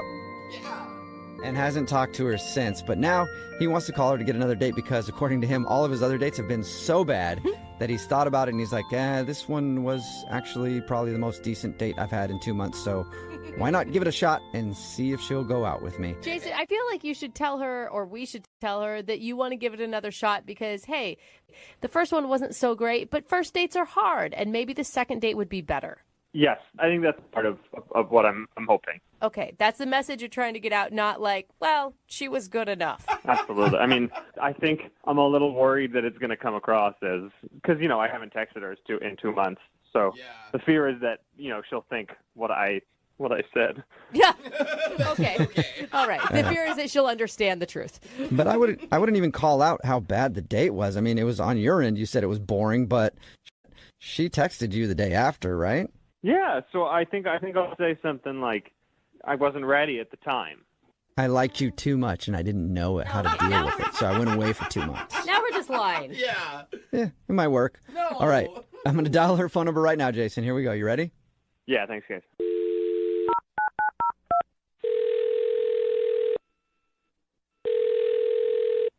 Hello? Hi, can I speak to Kathy, please? This is she. Hey, what's up, Kathy? How are you? This is Jubal from Brooke and Jubal in the morning. From what? Brooke and Jubal in the morning. It's a radio show. A radio show? What? Yeah, like the kind that you hear when you're listening to the radio, and then there are people doing a show on there. Good description. We do one of those. Yeah. Okay. And I'm calling you today because we actually got an email from one of our listeners about you. Okay. I know this is weird, but we do a segment on our show called the Second Date Update. That's where if you go out on a date with somebody and then end up not calling them back after, they email us to see if we can get you on the phone and find out what went wrong. Okay. Your situation is a little different, though, because the guy that wanted us to call you actually kind of blew you off, but he's regretting it now. His name is Jason. Jason, like a few months ago, Jason? Yep, I think we're talking about the same Jason. Yeah. He's calling to get in touch with me now? Yeah, he emailed us and said that he really enjoyed your date, and he doesn't really know why he took so long to get back to you, but he tried to text you the other day, and now you haven't texted him back, so he thought he'd enlist our help to see if we could get you on the phone and find out if you would like to see Jason again or if you enjoyed your time with him. Huh, that's actually pretty funny. That was actually a pretty big night for me, weirdly enough. The date you had with Jason was a big night? Yeah, kind of. It's just weird that he's asking now. I mean, like, why wait like 2 months? That's okay. What was That's what we said. What was so big about that night for you? Well, honestly, that night I kind of came to the conclusion that I was more interested in women than men. Whoa! What? Oh. Like you came out of the closet that night? Well, I mean, that came like a week or so later, but like that night I realized, what it was that I actually wanted. Whoa. Good for you. Wow. Way to find And your truth. How did that hit you all of a sudden while you're out with Jason? I just kind of felt like the whole time on our date, I was just kind of bored. Like, I felt like I was really grasping at things to talk about, and they just, nothing was really landing. And over the course of the evening, I just kind of felt like I was more interested in, like, looking at our waitress than I was at Jason.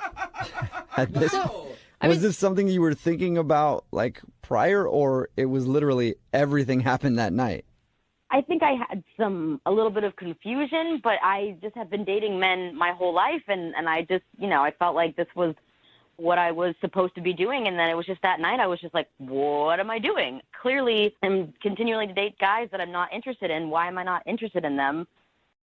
Maybe because I'm not interested in men in general. Wow. Good on you, Kathy. So, but I'm confused, though, because he said that you texted him the next morning, like, praising your night with him.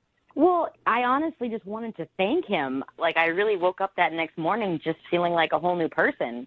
And I wanted to thank him because I feel like that was the turning point for my life. Like, I feel like I know who I am now. That's Yeah.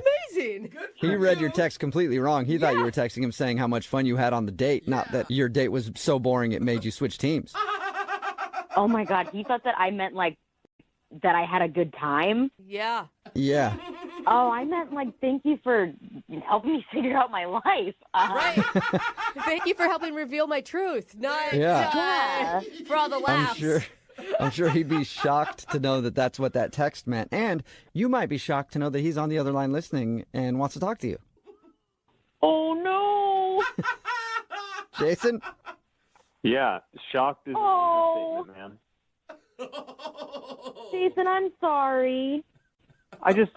I can't believe this. You're telling me that I, like, because you went on a date with me, you realized that, I mean, it's You're not not there's anything wrong with you. Well, there is. There's a big thing wrong. Well, there's a thing wrong with Jason. You've been with guys before, though. I don't understand why, why it was your night with me that changed everything. Like, what was I doing so wrong? No, you didn't do anything wrong. I think it was just a culmination of a lot of dating of men and realizing that I wasn't enjoying myself. And I guess you were just the last date that I didn't enjoy, that I kind of went, well, maybe it's because I'm not interested in men. Yeah, but then why would you text me the next morning? Like, that is only something that you would do if you were interested in me. If I recall, I texted you that, just thanking you for a great night. I didn't ask to see you again. I mean, you didn't text me back, so I figured, oh, great, we're on the same page. Yeah. That was still kind of a lie then, right? You didn't have a great night with me. What? Jason, are you actually butthurt about this? Yeah, of course I am. Like, I was not the reason that it was a boring date. I don't buy that as the reason she texted me that in the morning. I think she's, I think you're trying to get back at me, if I'm honest. Like, What? You think, Really? Jason, are you accusing Kathy of lying? I mean, I don't believe that was the night she decided that she was, playing for the other team. I don't believe it. So, Jason, you're saying that you are just God's gift to women, and there's absolutely no way that I could not be interested in you. No, Is Kathy, that that's not, what that's I'm not hearing? what I'm saying. I think that maybe you're upset that I didn't text you back, and so now you're trying to embarrass me on the radio, and that's pathetic. Oh. What? How are you turning her moment of truth into something that's about you, dude? I just think it's a pretty good story. You know what I mean? Like, she was on her phone the whole night, and you're telling me that was the turning point of her life? No way. Texting my best friend because we had been having this conversation about, am I interested in women? I don't know. I don't know how I feel. And I had, just such an epiphany on our date that, I texted her. And I didn't really feel it was appropriate to share with you, obviously. I think it would have been amazing if you shared it with him. Like, Hey, by the way, half an hour into this date with you, I just figured out that I am a lesbian. All right, let's finish up. You want dessert? Dessert? I mean, maybe he could have been my wingman for the waitress. I mean, I don't know. Yeah. See? All Jason, right, well, I mean, you guys could still be friends. You did help her in a big moment of her life that was very pivotal. Yeah. Yeah, I can introduce you to some of my friends. Like, I'm open to that. Hey. well, Kathy, what would you say to going out on another date with Jason? We will pay for it. Would you go on a second date with Jason? I would say if he wants a wingman to help him find women, and you guys want to pay for that, I would love to help him in that situation. So, Kathy, is that a no, or will you go out with Jason and help him find chicks? I mean, I do have some friends that I could probably set him up with. Hey. You're saying you might have some straight friends who would be interested in me? Yeah. Until they actually go out on a date, For Jason. now. I mean, honestly, at this point, I'll just take any date with anyone who wants to go out with me. Oh, my gosh, Jason. Well, congratulations, Jason. Really? Is that what it deserves? So You congratulations. might have got a second date. I hope I don't bring anyone else to any big realization on my next date. Today's second date update is one of those days where you get an email in and it's so interesting that you just want to find out what happened. We got an email into the show from a dude named Michael, and all it says is that he met a girl at the gym and tried to think of an interesting way to introduce himself, and it almost ended up in the hospital. Whoa. So I want to know what happened. What's up, Michael? How are you? Good. How you doing? I think you succeeded in the interesting category because everybody wants to know. Okay. Should I just tell you? Maybe tell us about the girl a little bit. What's her name? Her name's Brittany, and yeah, I met her at the gym. And had you seen Okay. her a couple times, or was this the first time running into her at the gym? No, I've seen her for a while, and she's like incredibly beautiful. And I mean, I listen to you guys' show a lot, and I know a lot of people are, say that they're, dating this beautiful girl and that, but I think that this girl is probably like next level, like beyond anything. Are you trying to brag right now, or are you just excited? I'm not trying to brag since she's not calling me back, obviously. Okay. Good point. All right, so had you tried to talk to her before the incident that almost put you in the hospital? No, I hadn't. The thing is, like, I've seen a lot of guys try to talk to her, like walk up, try to whatever. And she's not rude, but just like gets rid of them, is always just like keeps herself to herself. Oh my God, you have been stalking this girl at the gym. I don't know if it's stalking. She's hard not to notice. And anyway, but that's what I've seen. So I didn't want to be one of those guys. I didn't want to be just the next in line to strike out. Okay. So I was like just trying to think of something I could do to ideally make her laugh, which seems like the best way to get a girl interested, Absolutely. Yeah. You're right on with that. So what'd you do? You fart on the treadmill next to her?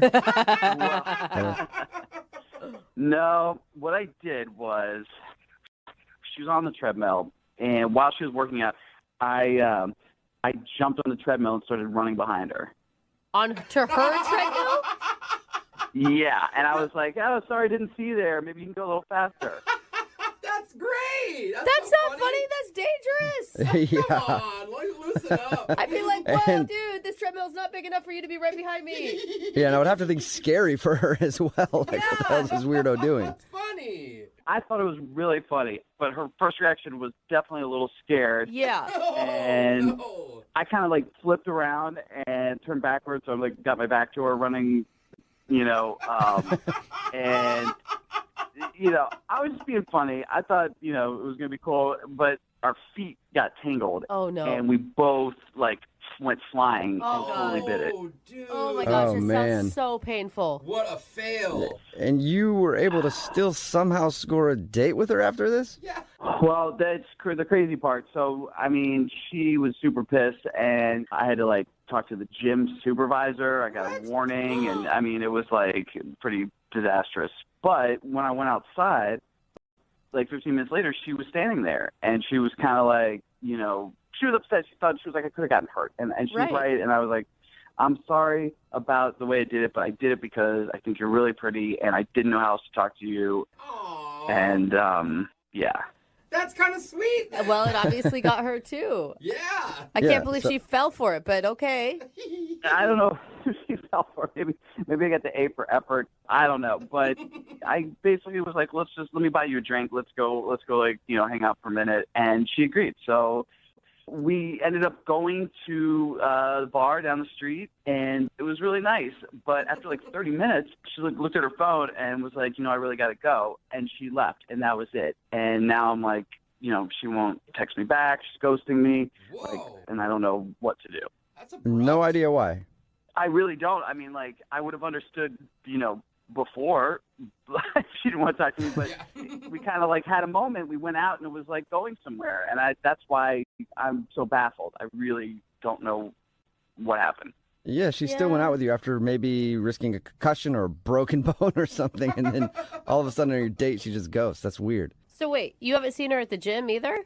Yeah, no, I haven't seen her there. It's been a week and she's not been there like the times that I've been there. Huh. Okay. Yeah, she definitely has switched up her gym schedule because she doesn't want to see you. Yeah. What'd you do, man? Well, I mean, the fact that I almost killed her might be it. But, Yeah, I guess you're right. All right, well, we'll play a song, come back, and then call her and get your second date update, all right? Thank you. Hang on. Moving 92.5. Brooke and Jubal in the mornings. Second date update. If you're just joining us for today's second date update, this dude named Michael is on the phone, and he wants to call Brittany. And he almost killed Brittany at the gym, and now he's wondering why he's not getting a call back. It's not quite that serious, but he did see Brittany at the gym for a long time, a girl that he wanted to talk to. And finally, one day he got up the nerve and thought he'd be funny, so he jumped on the treadmill at the same time as her to try to be creative. Ended up falling off and everything, but did go out on a date. And then shortly into that date, she just ended it and took off like half an hour in, and he hasn't heard from her since. See, I feel like, Michael, you were expecting too much. I think this was actually a pity date by Brittany. What? I mean, granted, you're the one that injured her, but it's a weird thing that women do when we're like, oh, but he feels bad, so I feel bad for him, and I don't want him to feel bad. Well, I don't think it was a total pity date. I mean, I have something to offer, I think. But at this point, I'm just, trying to figure out why she's ghosting me. It just doesn't make any sense to me, to go out with me and then just, bail like that. All right, well, I'll dial her phone number right now, get her on the phone, and see if we can find out what happened. Okay, here we go.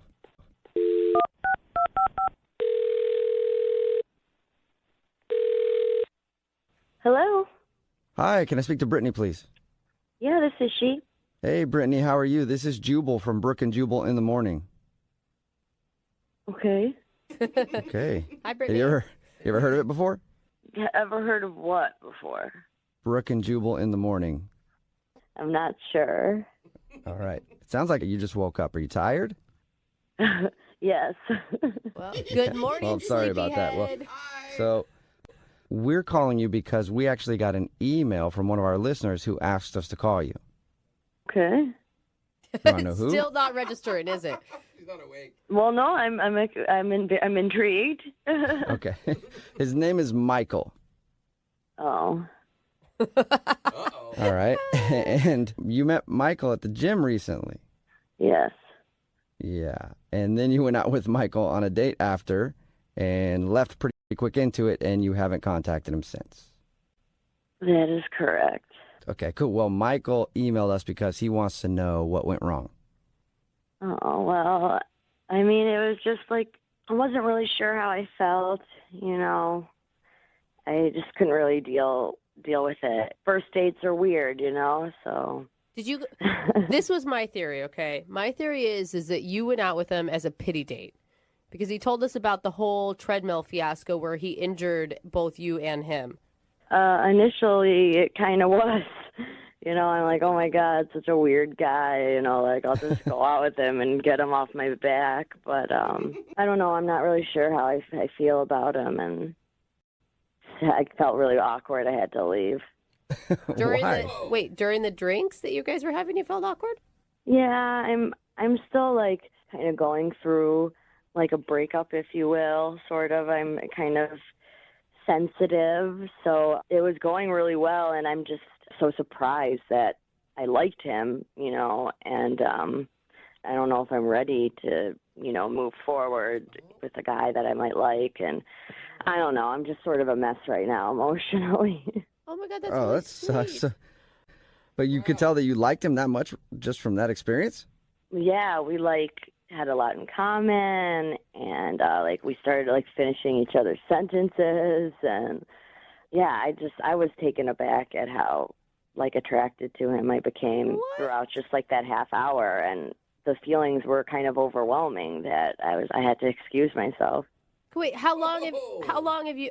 Are you single right now, or are you still in a relationship? Oh no, I am single, but I had a fiance, and it was very messy, and it's only been about 5-6 months or so, and I promised myself that I wouldn't date anyone for at least a year. Yeah. To really get over this guy, to be fully open and available for a new relationship, and it wouldn't be fair to Michael, to be in to date someone when I'm like this.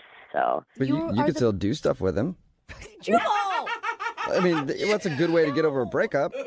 Well, that's the thing. I felt like this could be a really special guy in my life, and I'm really not ready for that. So I really need a year to heal and be available, and it's only been about 6 months or so. So Okay, so you just want us to tell him. You just want us to tell him that he's got to wait 6 months if he wants another date. Kind of, probably. I feel like that is so emotionally responsible of you. Thank you. Yeah, you really are aware of where you're at in the healing process, and this guy is obviously not just a rebound guy. Correct. And, I don't know if he feels that way about me or anything, and I'm just whoa, this is happening way too fast, and so, I don't know, it's a little embarrassing, but... Oh, that's so sweet. Well, I was saying we could tell him that, and I think you could probably just do it yourself, though, because he's actually on the other line listening and wants to talk to you. You're not serious, are you? I am 100% serious.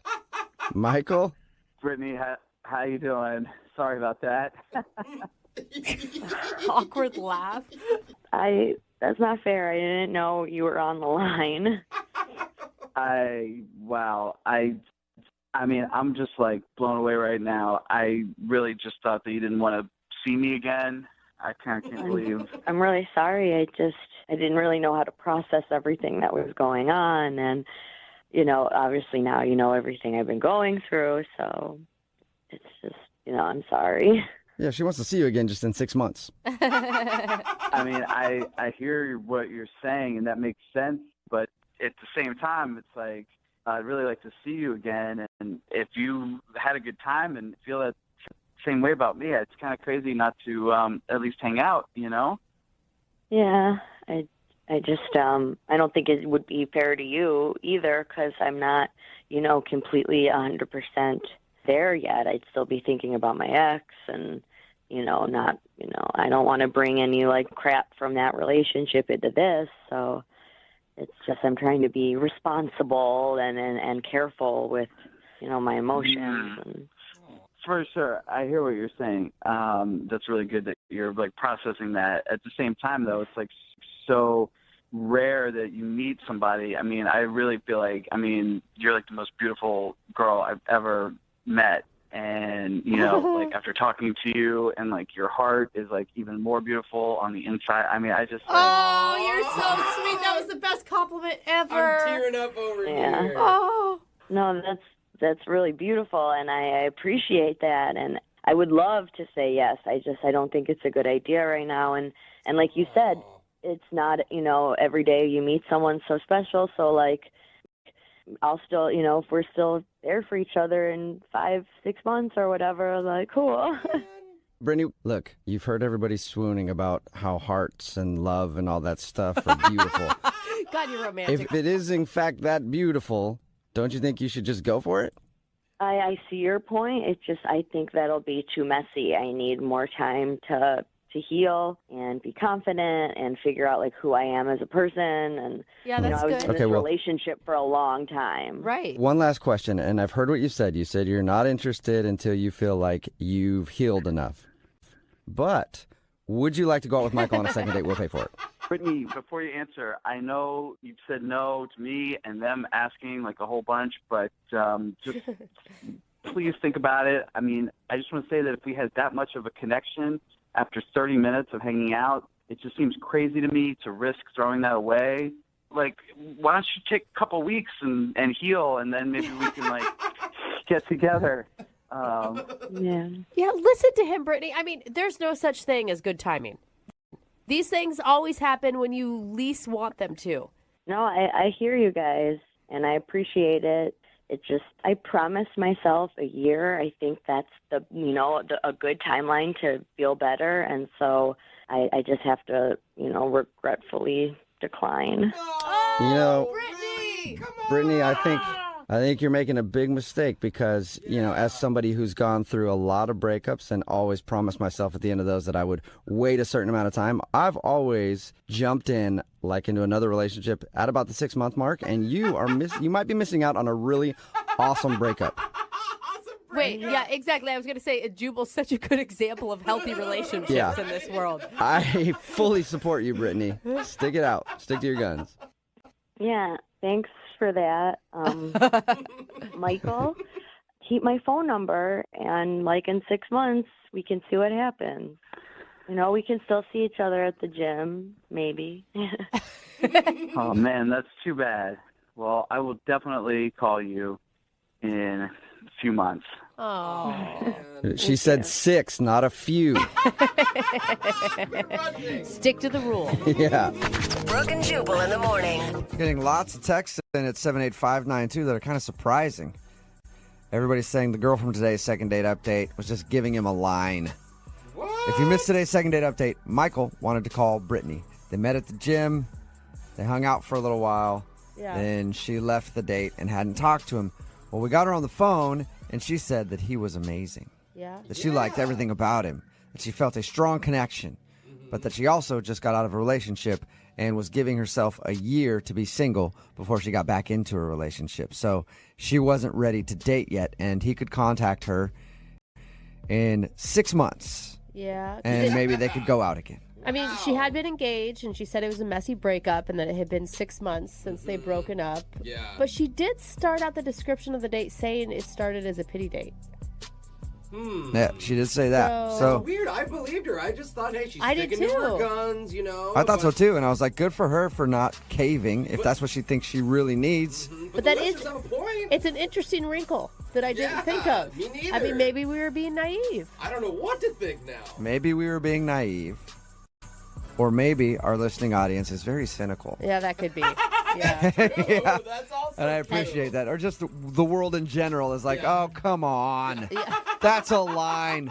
Nobody waits that long before they get into a relationship. If they meet somebody they really like, you'll throw caution to the wind and you'll get back into a relationship. She's full of crap. She didn't like you. Either that or it's just a really good explanation on why there's so many dysfunctional relationships out there, right? That's true. Remember, if you want to do a second date update, all you have to do is email the show and we will call the person who didn't call you back. Uh-oh, today's a serious one. Uh-oh. Got an email from a dude for the second date update today, and it said that he met the woman of his dreams. Oh, I love and these that ones. he swears he is madly in love and that they're gonna get married and grow old together, and he just knows it. It's like I can hear the eye roll in your voice. Well, it's not an eye roll, it's stress, because now I have to talk to him on the phone while holding back vomit. And that's difficult for me, but I'm gonna try anyway. Tyler, what's up? Hey, man, sorry to make you vomit, but I am definitely head over heels in love with you. Why would you do that to me right now? I had just gotten over that little tingly feeling in your throat, and it's back now. I hope you have a toilet nearby because this is serious. Oh my God, that's so cute. How did you fall in love after one date? Well, we did go on one date, but I actually spent a little bit of time with her before the date. We sat next to each other on an airplane. So Oh, okay. Kismet, very much so. I think so. I mean, I thought she was gorgeous the second I saw her walking down the aisle. I couldn't believe it when she actually sat down next to me. I know, that's the best feeling. It's only ever happened to me one time, but you see someone attractive walking, you're like, please sit next to me, please sit next to me, please sit next to me. They always pass you by. One time it happened and it was the best. I asked her out and she said no. But apparently this one said yes. That's a really awkward plane ride. I hope you waited till the end to ask her out. I did. Okay, I did. that's good. But it was on the landing, so there was still a decent amount of time to sit there Right. like, oh, you idiot. My ears are are popping. My Yeah. heart's breaking. Anyway, Tyler, you had the opposite experience, so that must have felt good. Yeah, it did feel really good because we were getting our baggage together. I was super nervous. And then she was turning to leave, and I was like, oh, my God, this is like the moment. I'm either going to lose her or I can put myself out there and just go for it. And I asked her out. I was like, hey, hold on a second. Can I actually see you again? I'd love to take you to dinner. Ooh, wow. Just straight like that? You just shot it out there? Yeah, I did, because she was turning to leave, and it was like in slow motion. I was like, stop. All right. That's awesome. Well, good work. You seized the moment, man. And what'd she say? I mean, there was a little red flag at that moment because she kind of hesitated a bit, but then she said, okay. So when you asked her out there, that she hesitated, and that's a red flag to you? yeah, she got kind of weird. I didn't know if she maybe wasn't into me or I don't know. Maybe she wasn't. I thought maybe she had a boyfriend or something. Well, how long was the hesitation? Like a few seconds. She just seemed like awkward about it. Okay. So what was it like the first time you guys met up for dinner? The dinner was amazing. It was so much fun. I had the greatest time. We were hitting it off, laughing, great chemistry. At one point, we even had this moment where we were feeding each other our food. I don't know about that one. That's always kind of weird to me. It's cute. Who initiated the food feeding? I mean, who do you think? You. I did. Definitely you. Here, eat this. I mean, it was done in a joking way. I know it sounds weird, but I had a burger and she had a crab sandwich, and she asked me for a bite, and then I held it out I didn't I put it in her mouth basically. Okay. It does mean that she's good with whatever is going on in your mouth, sharing that. Yeah, I definitely took that as a good sign. There was one kind of embarrassing thing that happened, but besides that, it was a perfect first date. So what was the embarrassing thing? You blurted out that you loved her right then and there? He proposed on accident. I'm sure that she could tell from the way I was looking at her that I really am into her, but she said that she had jet lag, and she said that she was having trouble adjusting because she has a weird body. Okay. I was like, that's not true. You have an incredible body. And then it got really quiet, and she looked away, and then it got really awkward. And I was like, I'm just kidding. It was a joke. You have a weird body. I was kidding. Your body's totally weird. I could see how that could come off as a little, depending on your tone of voice and your delivery, it could come off as a little creepy. I was probably really intense when I said it. Okay. Then, yeah, that was probably strange. You're intense with sweaty palms when you said it. Yeah. Do you think that that's the reason she's not calling you back? I don't know, because when we said goodbye to each other, similar to when I asked her out the first time, I was like, I had a great time. Thanks so much for going out with me. And I told her that night I really want to see her again. And she kind of did that hesitating, awkward thing again. So you guys didn't share a kiss or anything? Yeah, we kissed. Oh, you did? Oh, okay. Okay, how was it? Yeah, what was that like? Your first kiss with the woman of your dreams. It was a fireworks moment. Ooh, nice. Was it long? Was it short? Was it a peck? I need more details. I mean, honestly, I can't even really remember the kiss. The whole thing was a blur. I was having such an amazing time. It was an out-of-body experience. Are you sure that you actually kissed her? Or did you imagine it? I'm positive I kissed her. Okay. She didn't drive off and you were standing there in the parking lot just kissing the air, imagining it was her? No. I definitely kissed her. Thank you very much. Maybe she didn't like the way you kiss. Or maybe she just is awkward in conversation and sometimes has bad timing. I don't know, but it's been 5 days. I've called, I've texted. I'm freaking out here because I feel like this is a girl that I could marry one day. I really, really want to hear back from her, and I really want to see her again. So whoa. If you guys can help me out, that would be amazing because I don't want to let this one go. No pressure at all. A little bit of pressure. Yeah. Cool. Well, we'll play a song, come back, call her, and get your second date update, all right? All right, cool. Thank you. Hang on, love bug. Moving 92.5. Brooke and Jubal in the mornings. Second date update. Tyler, before we make this phone call for your second date update, can I ask you a question first? Yeah, what is it? Well, the girl that you want to call today, her name's Vanessa, right? Yeah. Okay, so you said that you instantly knew that you loved her after your first date. Yeah, I did. Okay, so my question to you is, what does love feel like? Oh, sad. Jubal. Can we give What him a does it hug? feel like? Oh, It feels like giddiness, happiness, this big swell in your chest. Huh. yeah. Okay. Joy. Oh, okay. It's like how I feel about money. Got it. Perfect. Now I can really put myself in your shoes and say, congratulations, man. Yeah, you must really like this girl. I'm sorry, I didn't realize it before. Yeah, I really like her. Okay. Well, then let's hurry up and get this phone call done, man. I have to hear how this ends. Yeah, right? Because after this, I want to call my bank. Tell everybody I love them. All right. And just to remind everybody, if you're just joining us, Tyler met this girl while they were on a plane. He asked her out at baggage claim. They went on a date, and after the date, he's just like, I love her. Oh my gosh, this is so much pressure. Now she is not calling him back or anything. Okay, Tyler. I'm dialing her now, and Tyler. I'm sorry, dude. She's probably going to answer my phone call and not yours. Oh my gosh, don't rub it in. This guy's already going to be crushed, I feel like, in a second. I mean, I'll just be happy to hear her talk again, honestly. So. Okay. Well, she's going to be talking to another man. That's all I'm saying. Hey, the bar is set low for Tyler, which I like. You're not expecting a lot. This is good. Okay, here we go. I'm dialing her phone number.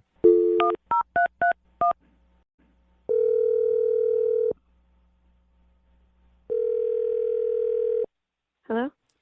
Hi, can I speak to Vanessa? Who is this? This is Jubal from Brooke and Jubal in the morning. Is this Vanessa? I'm sorry. If this is a telemarketer, I'm not interested. No, this is not a telemarketer. As a matter of fact, by the time this phone call is done, you might want nothing to do with our product at all. So, I'm sorry, who are you? my name is Jubal from Brooke and Jubal in the morning. It's a radio show. Okay. One of our listeners actually emailed us about you.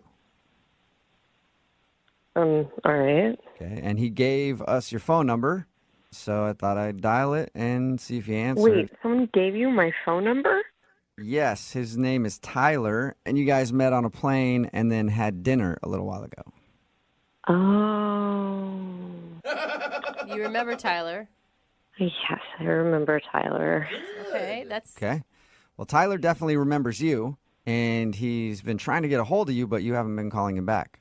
So... Oh, no, I'm sorry. You don't have to apologize to me. I'm fine with it. No, I mean, I'm sorry to do that to him. So wait, so you have guilt about it? About not calling him back? Yeah. You do? Wait, like... Yeah. Like in a way like, oh man, I should have called him back. I wanted to and I haven't gotten around to it. Or in a didn't know how to let him down way. Like, in a way I'd like to see him, but I can't.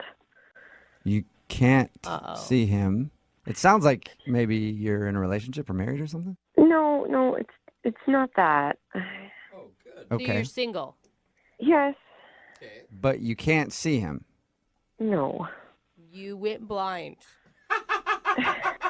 It's not that. Okay. Well, if you could maybe tell us a little bit so that we can talk to him, because he said that he really liked you a lot. Yeah, he's like smitten. Oh, man. It's not going to make a lot of sense to people. Well, try it. We're pretty weird, so try it. Yeah. And we might be like, oh, yeah, that makes perfect sense. I wouldn't call that guy either. Did he do something wrong? Not exactly. It's my parents. Your parents? Yeah. How would your parents even know about him? Haven't you guys you've been on one date. This is the part that I know that people don't really understand. Okay. Your parents are private investigators, and they track down each of your dates and find out about them. Intense. Not exactly. But close? Wait, what? What? You have to tell us. I mean, my parents are just really protective. Okay. You know, they love me, and I really trust them. I respect their opinion. So you told them that you met this dude on a plane, and they were like, no! Not exactly. But kind of. How would they even know him? I mean, did you, give them information about him? Not exactly. Not exactly. So how do they know about this guy then? Well, they were there. Wait, they were where? They were there at another table. They were at the restaurant? What? On your date? Yeah. On purpose or on accident? Good question. Well, like I said, they're just very protective, and It was on purpose. I really trust their opinion. And they care for me, so they wanted to be there. What? So where they were like sitting at another table watching him to see if it was a good date or whatever? Yeah. Is this something you do often with your parents? Like every time you go on a date, you tell them where you're going to go and they show up too? Oh, yeah. I mean, I really care about their opinion, and I know that they care about me. Yeah, but like I care about my best friend's opinion and I want my mom's opinion, but I trust that I can get their opinion without them actually being on the date with me. I know that this is hard to understand, but this is what we do. I like that they're there. I like that they're lurking out for me. Okay, so let's get past that for a second. The whole situation of you bringing your parents along. Yeah. Everybody's got opinions on that for sure, but I just want to know, did they not like him? Is that why you're not calling him back? Yeah. I mean, they said he seemed nice, but I hate to say this, but that he dressed poor and that he didn't really put in much effort, not very cultured. So wait, your parents are controlling and shallow? Like that is intense. They're judging people on what they're wearing? They're looking out for my best interest. And trust me, a rich, cultured man is the best. Yeah. And I want that for all of us listening right now and in this room. Yeah. So why not just tell him that, well, you can't tell him that. So, yeah, that's messed up. But if you like him, can't you tell your parents you're going to give it another shot and they could come along on another date? I mean, I trust my parents' opinion. They've never been wrong. Like, the one time that I didn't listen to them in my college years, I took on this roommate. They told me not to be roommates with her, and she wound up being a drug addict. So they were right.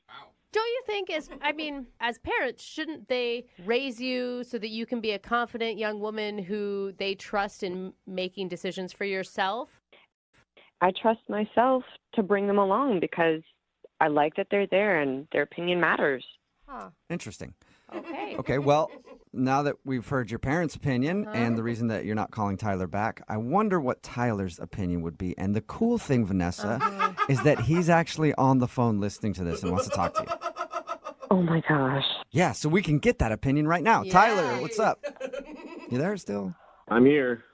Wow. You're quiet. You're quiet. Oh, my God, Tyler, you're there? Is it okay that we have this conversation without your parents around? Without mom and dad? Very funny. Really, Vanessa? Your parents were there watching us the whole time? I'm sorry. I know that's weird, but it's just, they've been there for me all my life. I don't understand why you didn't tell me that they were there. Why was it some secret? Now I feel like they were spying on us, which they were, I guess. I know. I'm sorry. It's just, if you knew if they were there, then you would act differently. They needed to see how you would act if we were alone. Dude, he was feeding her food in front of her mom and dad. Oh, yeah. I didn't even think about that. Weird, man. I know. I'm sorry. And by the way, I'm not poor and I'm not uncultured. I'm actually a great guy. I have a good job. I have my own condo. I've been in a little trouble, but that's in the past. A little trouble, but that's in the past. What does that mean? Yeah, what does that mean, Tyler? Yeah. What does that mean? It doesn't matter. It's in the past. It was 6 months ago. Oh, my God. Were you arrested? You were arrested. In the past 6 months ago. I'm just being honest. It was 6 months ago. I've moved on. I'm just saying that I have my life together, and that's it. Hold on. What happened 6 months ago? It doesn't matter. It doesn't matter. Forget that I said that. Forget that I said that. It does matter. What did you do? I've served my time. I'm in a different place now. It was the lowest kind of. I was roped into it from other people. It's not important. I'm just saying that I have my life together. Yeah. Pyramid scheme. I want to know now, Tyler. Everybody wants to know. Embezzlement. Are we close? I'm not telling you guys. It was in the past. My point is that it was a great date. I just want to know if she likes me or not. And I just want to either move on or not. Okay, well, then I'll help you here. Vanessa, would you like to go out on a second date with Tyler? We will pay for it. What? I mean... We'll pay for your parents, too. Why not? Yeah, foursome? Bring him along. I can't, especially knowing now that there's some mystery that happened 6 months ago. It was not even a big deal. It was the lowest felony charge you could get. I was roped into it. That's kind of the biggest deal. That's as big as it gets. It was the smallest felony you could get. I barely even served any time in the past, like I said. Wow. My parents were right about you. Okay. Well, I have to admit, I was kind of skeptical at the beginning of this call, but it may have been a good decision for Vanessa to bring her parents along on her date. They got a bad vibe. Oh my gosh. Are you freaking kidding me? Well, yeah, they thought something bad about him, and turns out he has a past, a criminal history. It's weird, man. Vanessa, sorry it didn't work out. I do have a question for you, though. Do you think it'd be cool if your parents came along on my next date? Because I could really use their opinion. They sound like they know what they're talking about. I'm sure all of us have been in that situation before where you're out and then somebody comes up to you and they're like, hey, you remember me? And you can't think of their name. That's the worst. How do you handle that? Normally, I have my bodyguard punch them in the face, which is why I don't have a lot of friends anymore. It's weird. But it's always tough to figure out how you handle that. You're like, hey, yeah, of course I remember you there. Oh, God, here you are. And that's what happened to Penny, who's on the phone today for a second date update. Her email said that she ran into an old friend, but he didn't really remember her. Oh, no. I guess they still ended up going out on a date, though. What's up, Penny? How are you? Good. How are you? Not bad. Man, was that moment awkward when you realized that this guy that you were excited to see didn't know who you were? Yeah, it was really awkward, especially because I thought I would have been memorable because we were like sort of friends in middle school. Dude, that's messed up. So you knew him from middle school, you said? Yeah, Okay. we knew each other in middle school and we didn't really hang out in the same groups, but like if we had a class together and we didn't know a lot of other people, we would usually like try and sit next to each other because he was always like really funny and would make me laugh during class. So wait, did you just like randomly run into him out and about? Yeah, I was at this fair thing and I saw somebody that looked like him. And then when I got close enough that I was like pretty sure it was him by profile, I just like said the name Christian loudly. And he turned around and then I knew it was definitely him. So that could have been kind of weird the way you did that. Yeah. Just walking around. Christian! Oh, cool. He looked. If it's a big group of people, I figure like you say a name, like somebody might just think you're talking to somebody behind them. So what happened after you said his name? He turned around and you know that look people have where they're like, crap, this person knows me and I definitely can't place them, but their face is kind of familiar. Yeah. He definitely had that in his eyes, so I sort of started talking and then I just realized he could not remember my name, so I told him who I was. Okay. And then after you told him your name was Penny, did he remember you or was he still like, no, not ringing a bell? No, he remembered, but you could tell it was like an effort of like opening an old file cabinet, trying to remember. So what was that like for you? I mean, were you insulted or were you fine with it? Well, I don't know. I feel like he looked really cute, so I was like a little bummed. Well, you're hot enough that I'm going to let that one slide. Yeah, like I was a little bummed about it, but I wasn't going to like let that deter me from talking to him. So how'd the conversation go after he finally remembered who you were? It was fine. It was very like small talk. He just looked really good. Like he grew up really well. He lost a little bit of the baby fat, which I said out loud, and I probably shouldn't have. Wow, you lost your baby fat. You're not so fat. Look at you. Yeah. Wow. Good job, buddy. Way to overcome adversity and be good looking when you got older. Yeah, well, anyway, so I just told him that I thought he looked really good, and then he kind of said the same back. So wait, did you guys go out on an actual date, or did you just hang out at the fair and have weird conversations about how much weight you've lost? No, we talked for like 5 minutes, and then our friends were kind of trying to like go to different things. So he just said we should hang out sometime, and he let me pick the restaurant, and we just like so we could continue chatting and kind of catching up, and you know. Okay. And how was the date? It started out really well. We kind of like reminisced a little, and then it got a little awkward kind of in the middle. A friend of mine, a guy friend of mine, ended up being at the same restaurant, and he came over and sat down with us at the table. You run into people that you know all over the place. I know. It's weird. He just sat down at your table. Yeah. I don't know. It's hard to, like, if you knew him, you would be like, yeah, that makes sense. But it was awkward because we were kind of like right in the middle of the date. Right. Yeah. But then I don't know. I sort of saw it as like a positive because he gets to see somebody that I work in the same industry with. He got to learn a little bit about me and just kind of like see that I, have like a community around me and stuff. And it shows that you're like a popular person. Yeah, like I have friends. I'm not weird. Did he stay for a long time?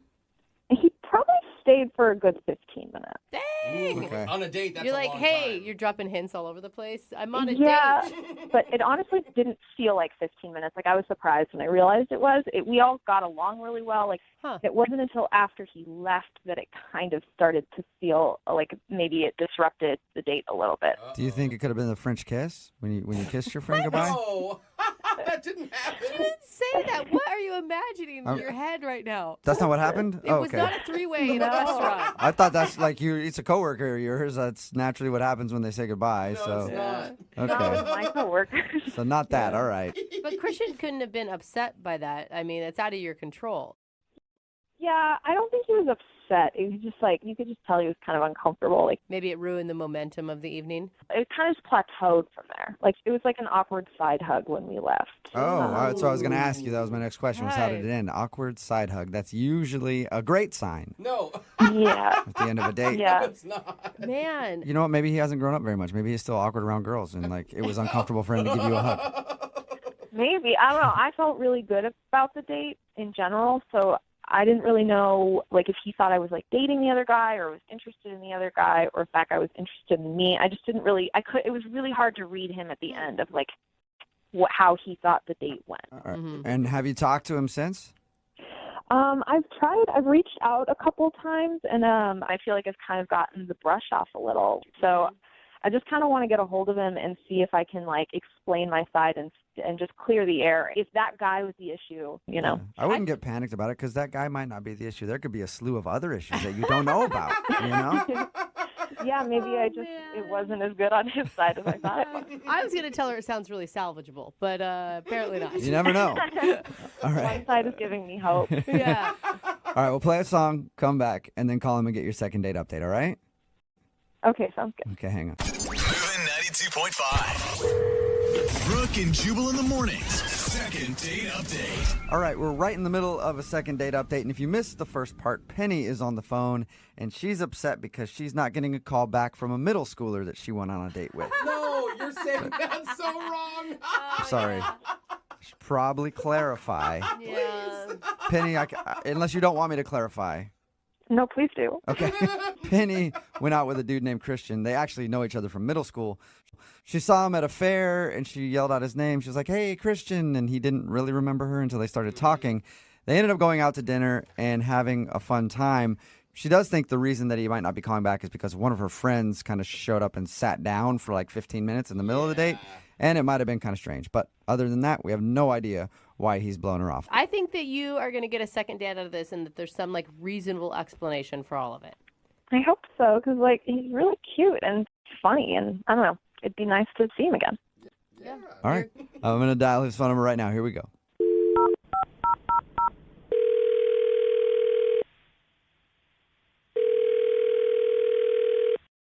Hello? Hi, can I speak to Christian, please? Yeah, this is Christian. Who's this?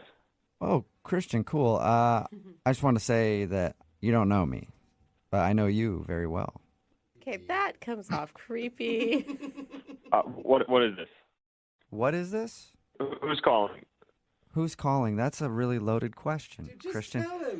Who is anybody, really? You know? Don't get philosophical. I mean, who are we all? Look, Like, I don't have a lot of time. I'm on lunch. I just love to know what's going on. all right, well, I was trying to give you some food for thought over your lunch break, but I guess not, Christian. Oh, God. Christian, my name's Jubal from Brooke and Jubal in the Morning. It's a radio show. Okay. Okay, and that would be why I started off the phone call with stupid jokes instead of just having a conversation. Is there something you guys need from me? Yeah, he's like, you're an expert on this, so I get What it. do we all need, Christian? Yeah, What okay. do we need in Drop life? the joke. The joke is over. Yes. Gonna hang up, dude. Christian, Yeah. don't hang up. There is something that we need from you. We actually got an email about you from one of our listeners, and they asked us to call you. Really? Are you being serious? I don't know, Christian. What is... Yes, yes, Yes, we're I- being serious. Oh my gosh. Yes. I don't even have the patience for him right now, Christian. I'm sorry. Christian, I'm being serious. One of our listeners emailed us because they wanted us to contact you. All right, who? Her name is Penny, and you guys actually know each other from middle school, and then you guys went out on a date a little while Oh ago. my God. Honestly, I want Penny to leave me alone. No, that is not the response I was hoping for, Christian. What? Christian. Yeah, I really, I'm sorry, guys. No offense to you, but I don't need to hear from her again. You don't. Well, why? Why are you so upset? We talked to her. She sounded nice. She scammed me. I don't know. That's all I have to say. What do you mean she scammed you? She said you guys had a lovely dinner date and that you're cute and you make her laugh. Like, whoa, what a scam. That's really sweet of her, but that is not how our night went. Well, what happened? Because we talked to her and she said everything was cool. Well, did she tell you about her friend who sat down at the table? She did. Yeah? And did she tell you that they attempted to scam me? No, she didn't tell us that. What do you mean? Well, both of them were clearly part of some, those things like multi-level marketing schemes, like pyramid schemes, and they tried to run one on me at the table. What? What? They tried to get you to buy some cleaning products or like a pair of ladies' tights or something and you weren't into it? No, actually, it was water filters. Oh, you're kidding. They're trying to sell you water filters? Yeah, not a joke. They were trying to sell me some pure as Amazonian rainwater water filters. Look, man, it sounds like you're upset about that. I think it sounds fabulous. Oh, come on. Are you sure you didn't just misconstrue what they were talking about their work and you just thought that they were pitching you or something? It was just way too coincidental. Her friend comes over to the table. Oh, they both love selling water filters. Oh, they want me to sell water filters. Oh, you have a pamphlet on how to sell water filters. Oh, wow. What's next? Okay. Excuse me, Christian. This is Penny on the phone. I don't feel like I'm really being fairly represented right now. Am I allowed to cut in? Well, even if you weren't, you just did, so that's fine. You're on the phone now. Well, I feel like I'm being dragged in the mud, and I want to defend myself. Why is she on the phone? Are you? Is this all part of this scam? Are you all trying to sell me water filters? No, Christian, not yet. Not yet, at least. We're not in the water filter business, but it sounds like Penny is. But we did sort of scam you because, yeah, she's been on the phone listening this whole time. I'm just, really surprised, Chris. That just sounds, I feel like you're making it sound like I was there to sell you a water filter. It was like my friend just happened to be there. And it, just because we like what we do doesn't mean that we're trying to sell you a water filter or, make you a water filter salesman. Do I think it's, a really great gig? Yes. But, you don't have to. Listen, you got to put yourself in my shoes. It was all way too coincidental in there, Penny.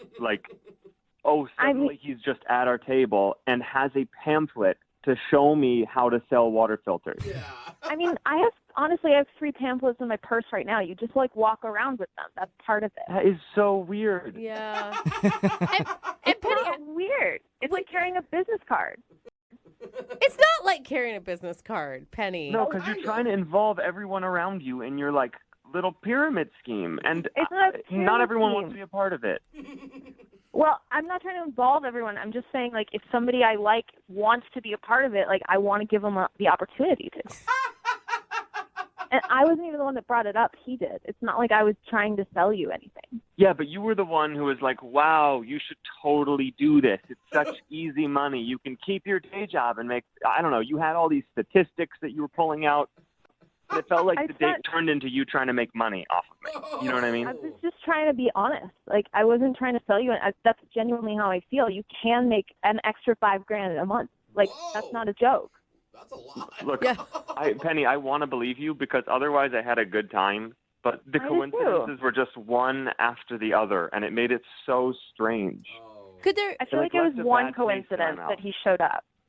That he showed up and you do a bad commercial, running through a bit is what made it feel weird, Penny. All of the things you said in those 15 minutes felt like I was watching some happy-go-lucky commercial on television. I'm honestly, Christian, I don't know what to tell you. It was a coincidence, but it's after we started talking, you actually seemed genuinely interested in potentially selling, which is why we kept going. Like, are you? Are you still trying to sell me on this? And no, I was never interested. Not even then, and certainly not now. I just wanted to go out on a date with you. I mean, that's all I wanted to, but if I think that you're interested in, I mean, if you don't want to sell, obviously you don't have to. Like, I could just get you a good discount on one. Oh my God. Penny, Oh what my are you God. doing? That's pretty Penny, sweet. Penny. Dude, you got to think about the fringe benefits, Christian. I feel like the water filters have brainwashed you, Penny. No, they didn't. They're good water filters. Okay. I mean, I feel like you guys haven't even tried. You would probably really like them, and you're on the radio. Like, I have a few. I could email you guys a couple advertising things if you wanted to. No. Drop them. Penny, yeah. Penny. Everybody else might not be into it, and it's kind of illegal to do that, but I'm in. So No. send that to the station. No. But let's Do get back not, to the Penny. second date here. We'll talk about our money-making opportunity behind the scenes. We need to talk about your date with Christian.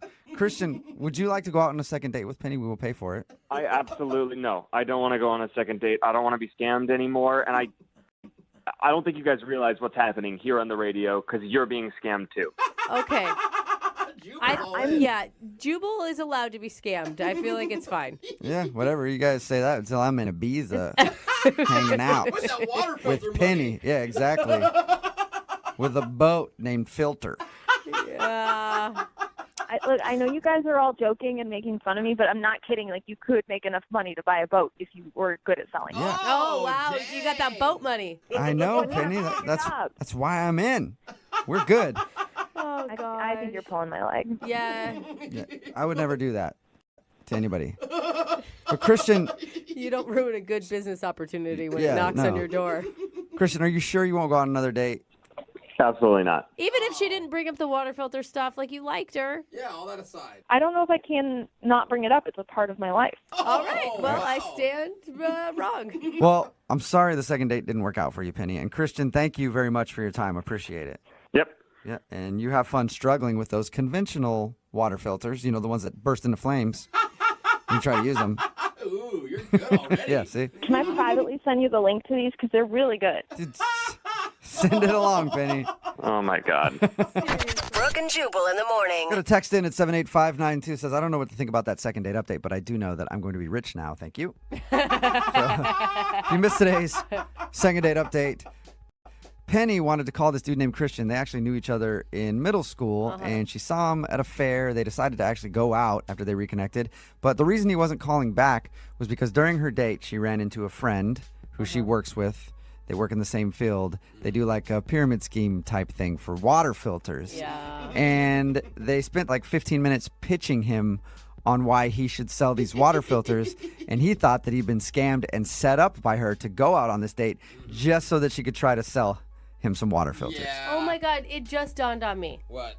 Did she just do the whole second date update so she could pitch us the same thing? Whoa. Did we get scammed? Maybe you guys got scammed, but I'm still investing in this, okay? So, yeah, you guys lost out because you don't want to believe her, but I am going to retire pretty soon. We did get a couple texts, and they're like, what are the water filters called? Like, Totally. this could honestly be a scam. And what if she never wanted to date with the guy to begin with? Oh, my God. What if the Well- whole thing from the very beginning? What if she never even knew him from junior high? Well, then she's a genius marketer, and good job. Yeah. Hopefully, we moved some water filters for you. Remember, if you want to do a second date update, all you have to do is email the show, and we will call the person who didn't call you back. Don't forget, it is Friday, so Young Jeffrey's Song of the Week is coming up at 8:10. Today's second dater, her name is Allie, sent us an email saying that she thinks she scared the dude she went out with on their first date. She didn't go into much detail, but I'm guessing maybe she was too aggressive, maybe not aggressive enough, and he was like, oh, she's not interested. Or perhaps she did the scariest thing of all, and she wanted to, like, talk and stuff. Oh. Not that. I know. God, like find out about each other and like ask questions. Oh. Yeah, I could barely get the words out. It's frightening stuff on a first date. So I hope that didn't happen, but let's talk to her and see. Allie, welcome to the show. How you doing? Good. How about yourself? See, already with the talking. I knew it. Jubal's got goosebumps. He's about ready to hang up. All right, Allie, your email said that you scared the guy. Before we get into that, what's his name? His name is Anthony. Anthony, all right. And where did you meet Anthony? We met on our morning commute to work on the bus. Oh, that's kind Ooh, of the cute. bus. Okay, scary. Oh my gosh, Jubal. A lot of really normal people take the bus to work. Yeah. Mm-hmm. Never met one. You've never been on a bus, I don't think. All right, Allie, how'd you guys meet on the bus? Well, he's a really nice guy, but he's very shy. So it took us probably riding the bus for about 6 months together before he finally talked to me. So he asked me out. Oh, cool. And I was like, I was just like, okay, why not? My last boyfriend was a jerk, so thought maybe a nice, shy guy would be a good choice this time. Did you say that to him on the bus? Exactly. Like, oh, why not? No. Okay. And what were you feeling leading up to the date? Oh, I was feeling pretty good about it. I mean, I'm not scared of much. Okay. Yeah, and it sounds like anything is better than your ex, so pretty much. All right, what'd you guys do when you actually went out? So we went to the shooting range, which is more my thing. Whoa. Oh, okay. That was your choice. Yeah. Okay. And had he ever been to the range before? No. And he was a little bit like, okay, well, do you want to go out to dinner and, talk and stuff? And I was like, oh, no, let's go to the shooting range. Because my theory is dinner, movie, all of that, everybody's on their best behavior. So you don't really get to know much about them, I don't feel like. So, in my opinion, going to the shooting range and putting a gun in somebody's hand really brings out the real them. It shows you if they have confidence, if they're a wimp, Dude, I'm kind of scared of you right now. Yeah, that's aggressive. I mean, maybe it scared him when I shot the, bad guy in hostage target and I shot the bad guy right in the center of the head. Maybe that scared him. I don't know. Well, that was going to be my other question. Did you like bring your own target and it was actually a picture of his face? Like that could have scared somebody. How did he seem to react when you took him to the shooting range? Was he cool with the gun or was he, like you said, scared of it? Well, he seemed a little bit nervous, but I shot first and showed him the ropes, showed him how to use the gun and everything. And so his turn came, and first time he shoots, he kind of screams like, whoa, and starts laughing. And, at first I was like, oh, are you okay? And he's like, yeah, that was cool. And he seemed like he was okay with it. Uh-huh. But after another shot or two, he just seemed to get more and more shaky. And then he was like, oh, I need to go outside. And so I was like, okay. And it seemed a little weird. But after I finished my next round, I went out to check on him, and he still seemed like he was shaking a little bit, but he was on the phone. And when he got off, he was like, I'm really, really sorry. I have to go. Whoa. I was like, oh, is everything okay? Are you okay? And he's like, yeah, there's just something. I have to go. And weird. I haven't heard from him since, and tried texting him a couple times. How much do you think the gun range had to do with him not calling you back? I mean, do you think he was maybe making up an emergency, or he realized that, hey, I really like guns and I need to enlist in the military now, and that's where he went? I really don't know, because like I said, at first he seemed really excited, but then, catch him outside with a phone and saying he has to go, and not giving me any kind of reason, it did kind of make me wonder if it did scare him. But I don't know, I didn't really think it was that scary of a thing to do. I think it's weird, too, because he asked you out. And even if it was a little scary, because guns can be scary. Yeah. Yeah. But why wouldn't he just say, hey, let's get out of here and go do something else? Yeah, I don't know. Did you notice his pants? Did he maybe tinkle his pants because he was nervous shooting a gun and he's embarrassed now? I don't think so. Not that I saw. Okay, and you've tried reaching out to him a few times and he has not responded at all. Yes. Okay, have you tried writing something down on a bullet and shooting it in his door? Oh my gosh, no. Well, that's another option. No. All right, well, we'll play a song, call him, and hopefully he answers and we can get you a second date update, all right? All right, thank you very much. All right, hang on. Moving 92.5. Brooke and Jubal in the mornings. Second date update. And welcome back, ladies and gentlemen, to the second date update, and also the new Broadway smash hit, Allie, Get Your Gun. Oh, how cute. Starring Allie, who took her date to the gun range on their first date, and co-starring Anthony, the person that she took to the gun range and isn't calling her back, probably because he tinkled himself because he's scared of guns. Let's find out the dramatic conclusion right now in Allie, Get Your Gun. Allie, did I about get that right? Oh, sure. Right. If you're just joining us, Allie took her date to the gun range. In the middle of it, he excused himself to take a phone call, looked rather nervous, and then left and hasn't talked to her since. So we're trying to figure out why. And Allie, I didn't ask. I mean, if he is scared of guns, are you still wanting to date him? I mean, I think it's sexy when a guy knows how to handle a gun, but I would still give him a chance. I mean, he's a really great guy. Okay. Yeah, and maybe you can teach him how to be a man. It's not being a man if you're a little afraid of guns. You should be afraid of guns. They could kill you. All right, here we go, Allie. Gonna call him after a brief intermission so everybody can get their corn nuts and licorice and head right back to their seats. It's Allie, get your gun. Oh, my All right, gosh. here we go. Let me dial his phone number right now.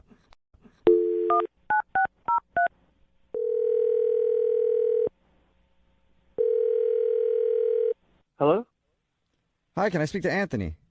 Yeah, this is Anthony. Hey, Anthony, how are you? This is Jubal from Brooke and Jubal in the morning. What? My name is Jubal. I host a morning radio show. It's called Brooke and Jubal in the morning. So I'm on the phone. Also, Brooke is here. Hey, Anthony. And Jose is also here, too. He's on the phone, too. So you got three of us on the phone with you right now, Anthony. Okay. Okay. What is this about? Well, we actually got an email from one of our listeners who was trying to get in contact with you. What is this? I'm confused. I'm sorry. Well, we do a segment on our show. It's called the Second Date Update. So you recently went out with a girl named Allie. Allie? Yeah. And Allie emailed us because you're not calling her back. Right. Yeah. Right. That was not a good experience with that person. Really? Whoa. Wait, she said you took a phone call outside and then, like, bailed, like something could have been really wrong. She was worried about you. Yeah, I felt really bad. I felt really, like, guilty, and so I had to bail. I'm sorry. That was not for me. What did you feel guilty about? Well, I don't even know, like, what you know or what she told you or what. Well, she told us that you guys met on the bus. First of all, weird. Okay. Weird that you're taking the bus. It's not weird. Just Jubal thinks that. But she told us that you guys met on the bus and then you went to a shooting range. And in the middle of that, you took a phone call and then were nervous and left and haven't talked to her. It wasn't my idea to go to the shooting range, though. So you didn't like the shooting range? Well, parts of the shooting range were not for me. But how is Like that the her bathrooms fault? are dirty, or what do you mean? Like, what part didn't you like? Okay, so we were at the shooting range and we shot some bullseyes, and she was helping me, and that was all right. That was fine. And then there were the silhouettes of people, and we shot some of those. That was fine too. Mm-hmm. Then they had this papered picture of a deer to shoot, and I don't know. I love animals, and she was just it was right there, and she was like, "Come on, do it!" To shoot this. I know it's not a real deer, but it was just she got me to shoot it, and I just felt immediately just so bad, just not good at all. Oh, that's really sweet. You felt bad shooting a fake deer silhouette? It wasn't a silhouette. It was a picture. It was looking at me. I could see its eyes. So you shot Bambi, Sweetheart. and you felt bad. Don't say that. That makes me feel even worse. Oh. Anthony, I think that's fine to have those emotions. But why does that make you not want to call her back? Well, I was feeling bad about that, and so I went outside and I called my mom, and I wanted to talk to her about it. And I was like, I feel like I'm a bad person, and she said that yeah, I am. Oh my gosh, she confirmed that you were a bad person?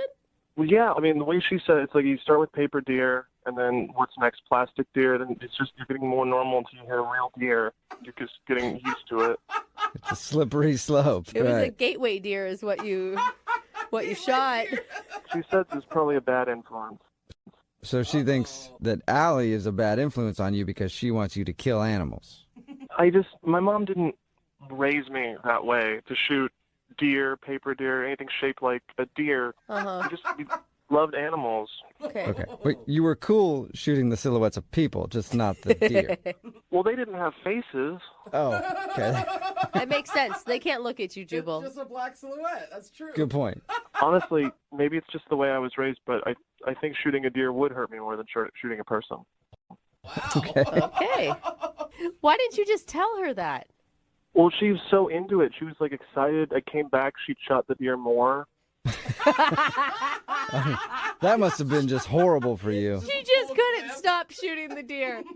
She was really into it. Oh my God. Well, Anthony, I do need to let you know that Allie is actually on the other line right now, so it's a perfect opportunity for you to confront the paper deer murderer. She's on the phone? Hi, right now? Anthony. Oh. Why didn't you tell me she was on the phone? I'm sorry, Anthony. Short memory. I forgot that she was there. So, yeah, she's there and wants to talk to you. Yeah. Hey. Why didn't you just tell me? I don't know. I didn't even know that I'd have to talk to you again. I didn't think this would happen. Well, yeah, I mean, but it's healthy to talk things out, you know? Like, if I'd known that the animal thing was really going to upset you, we didn't have to shoot that. We could have stuck with bullseyes the whole time. I mean, I just didn't know that. Or people. He was fine with people. I don't know. How was I supposed to tell you that? Like, was I going to call you and tell you that I had a hard time shooting the paper deer? Yeah, I mean, I guess I could see that being awkward. I think the hardest part of that conversation would have been saying, I had a hard time shooting the paper deer, and then I had to call my mom about it. It's funny. I mean, it's just a paper deer. It's not even like you shot the real thing. I mean, come on. It's not the big deal. It is a big deal. It had eyes. It could see me. And you know what? I mean, no matter what your mom says, I'm not a bad influence on you. I'm helping toughen you up. Don't talk about my mom, okay? You don't know what my mom knows. So, did mommy help you get over everything after you got back from the shooting range? I mean, I dealt with it. Like, I went home and I cried and I donated $200 to a wildlife foundation. Oh, wow. Anthony, you Man, know, you really took this hard. That's good, but I mean, a lot of people would say that hunters have more respect for animals and what they eat and the time that they put into getting their food than people who just go to the grocery store and buy meat. right? Yeah, but then they shoot them. Right, that's the whole point of hunting. I guess now would be a bad time to say that, like, I grew up hunting and I have antlers mounted on my wall. Oh no. Oh, that's not good. You should take those down. But it's not a big deal. I mean, I really just can't believe you're serious that this is really happening. But you've killed them. I mean, yes, I killed them, but I ate their meat, so their life didn't go to waste. That's so gross. Oh man, All right. dinner date's gonna be real hard for you too, Yeah. isn't it? I mean, are you a vegan? I'll eat chicken and fish, but I won't eat bear meat or forest meat with a face. Forest meat. Oh my Anthony, God. you know that they get chicken and fish with a shotgun, right? They stand outside of the water. And... No, the way they do it is a lot more cruel.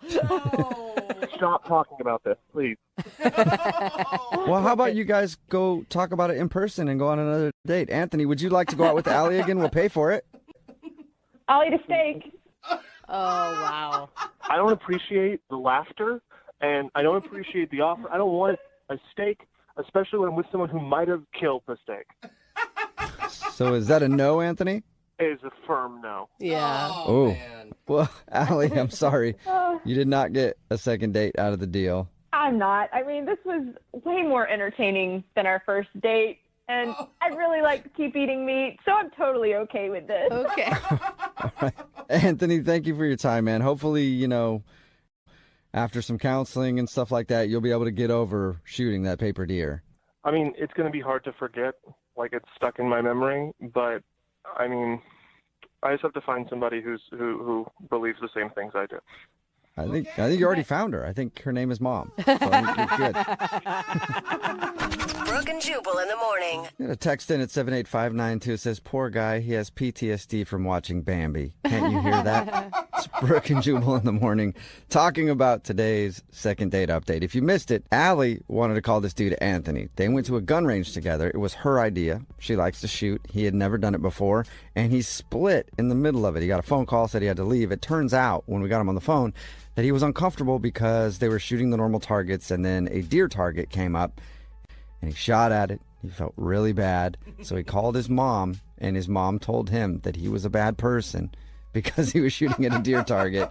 And then he left, and he just feels horrible about the whole thing because he shot at a deer. You know, But not a real deer. It wouldn't be that big of a deal to me if, he didn't feel comfortable shooting whatever. That's fine. But calling your mom, that's Yeah. where I draw the line. Like, come on, buddy. Yeah, on a first date to call Yeah. your mom and go, Mommy, guess what just happened? I shot at a deer, a picture of a deer. Am I bad? And she's like, yeah, you're bad. Get home. You're getting a spanking right now. She's like, I don't want you hanging out with that kind of person. Right. Yeah. You're an adult, man. Yeah. Of course, every single dude who owns a gun is texting in right now like, yeah, I'll take her to the shooting range. I'm not afraid to be a real man. She needs to stop dating mama's boys. Yeah, it's that, or it's a lot of people making jokes about how she dodged a bullet. Yeah, a lot of dodge a bullet jokes. Thank you for those. Keep them coming because I'm enjoying reading them. All right. Remember, if you want to do a second date update, all you have to do is email the show and we will call the person who didn't call you back.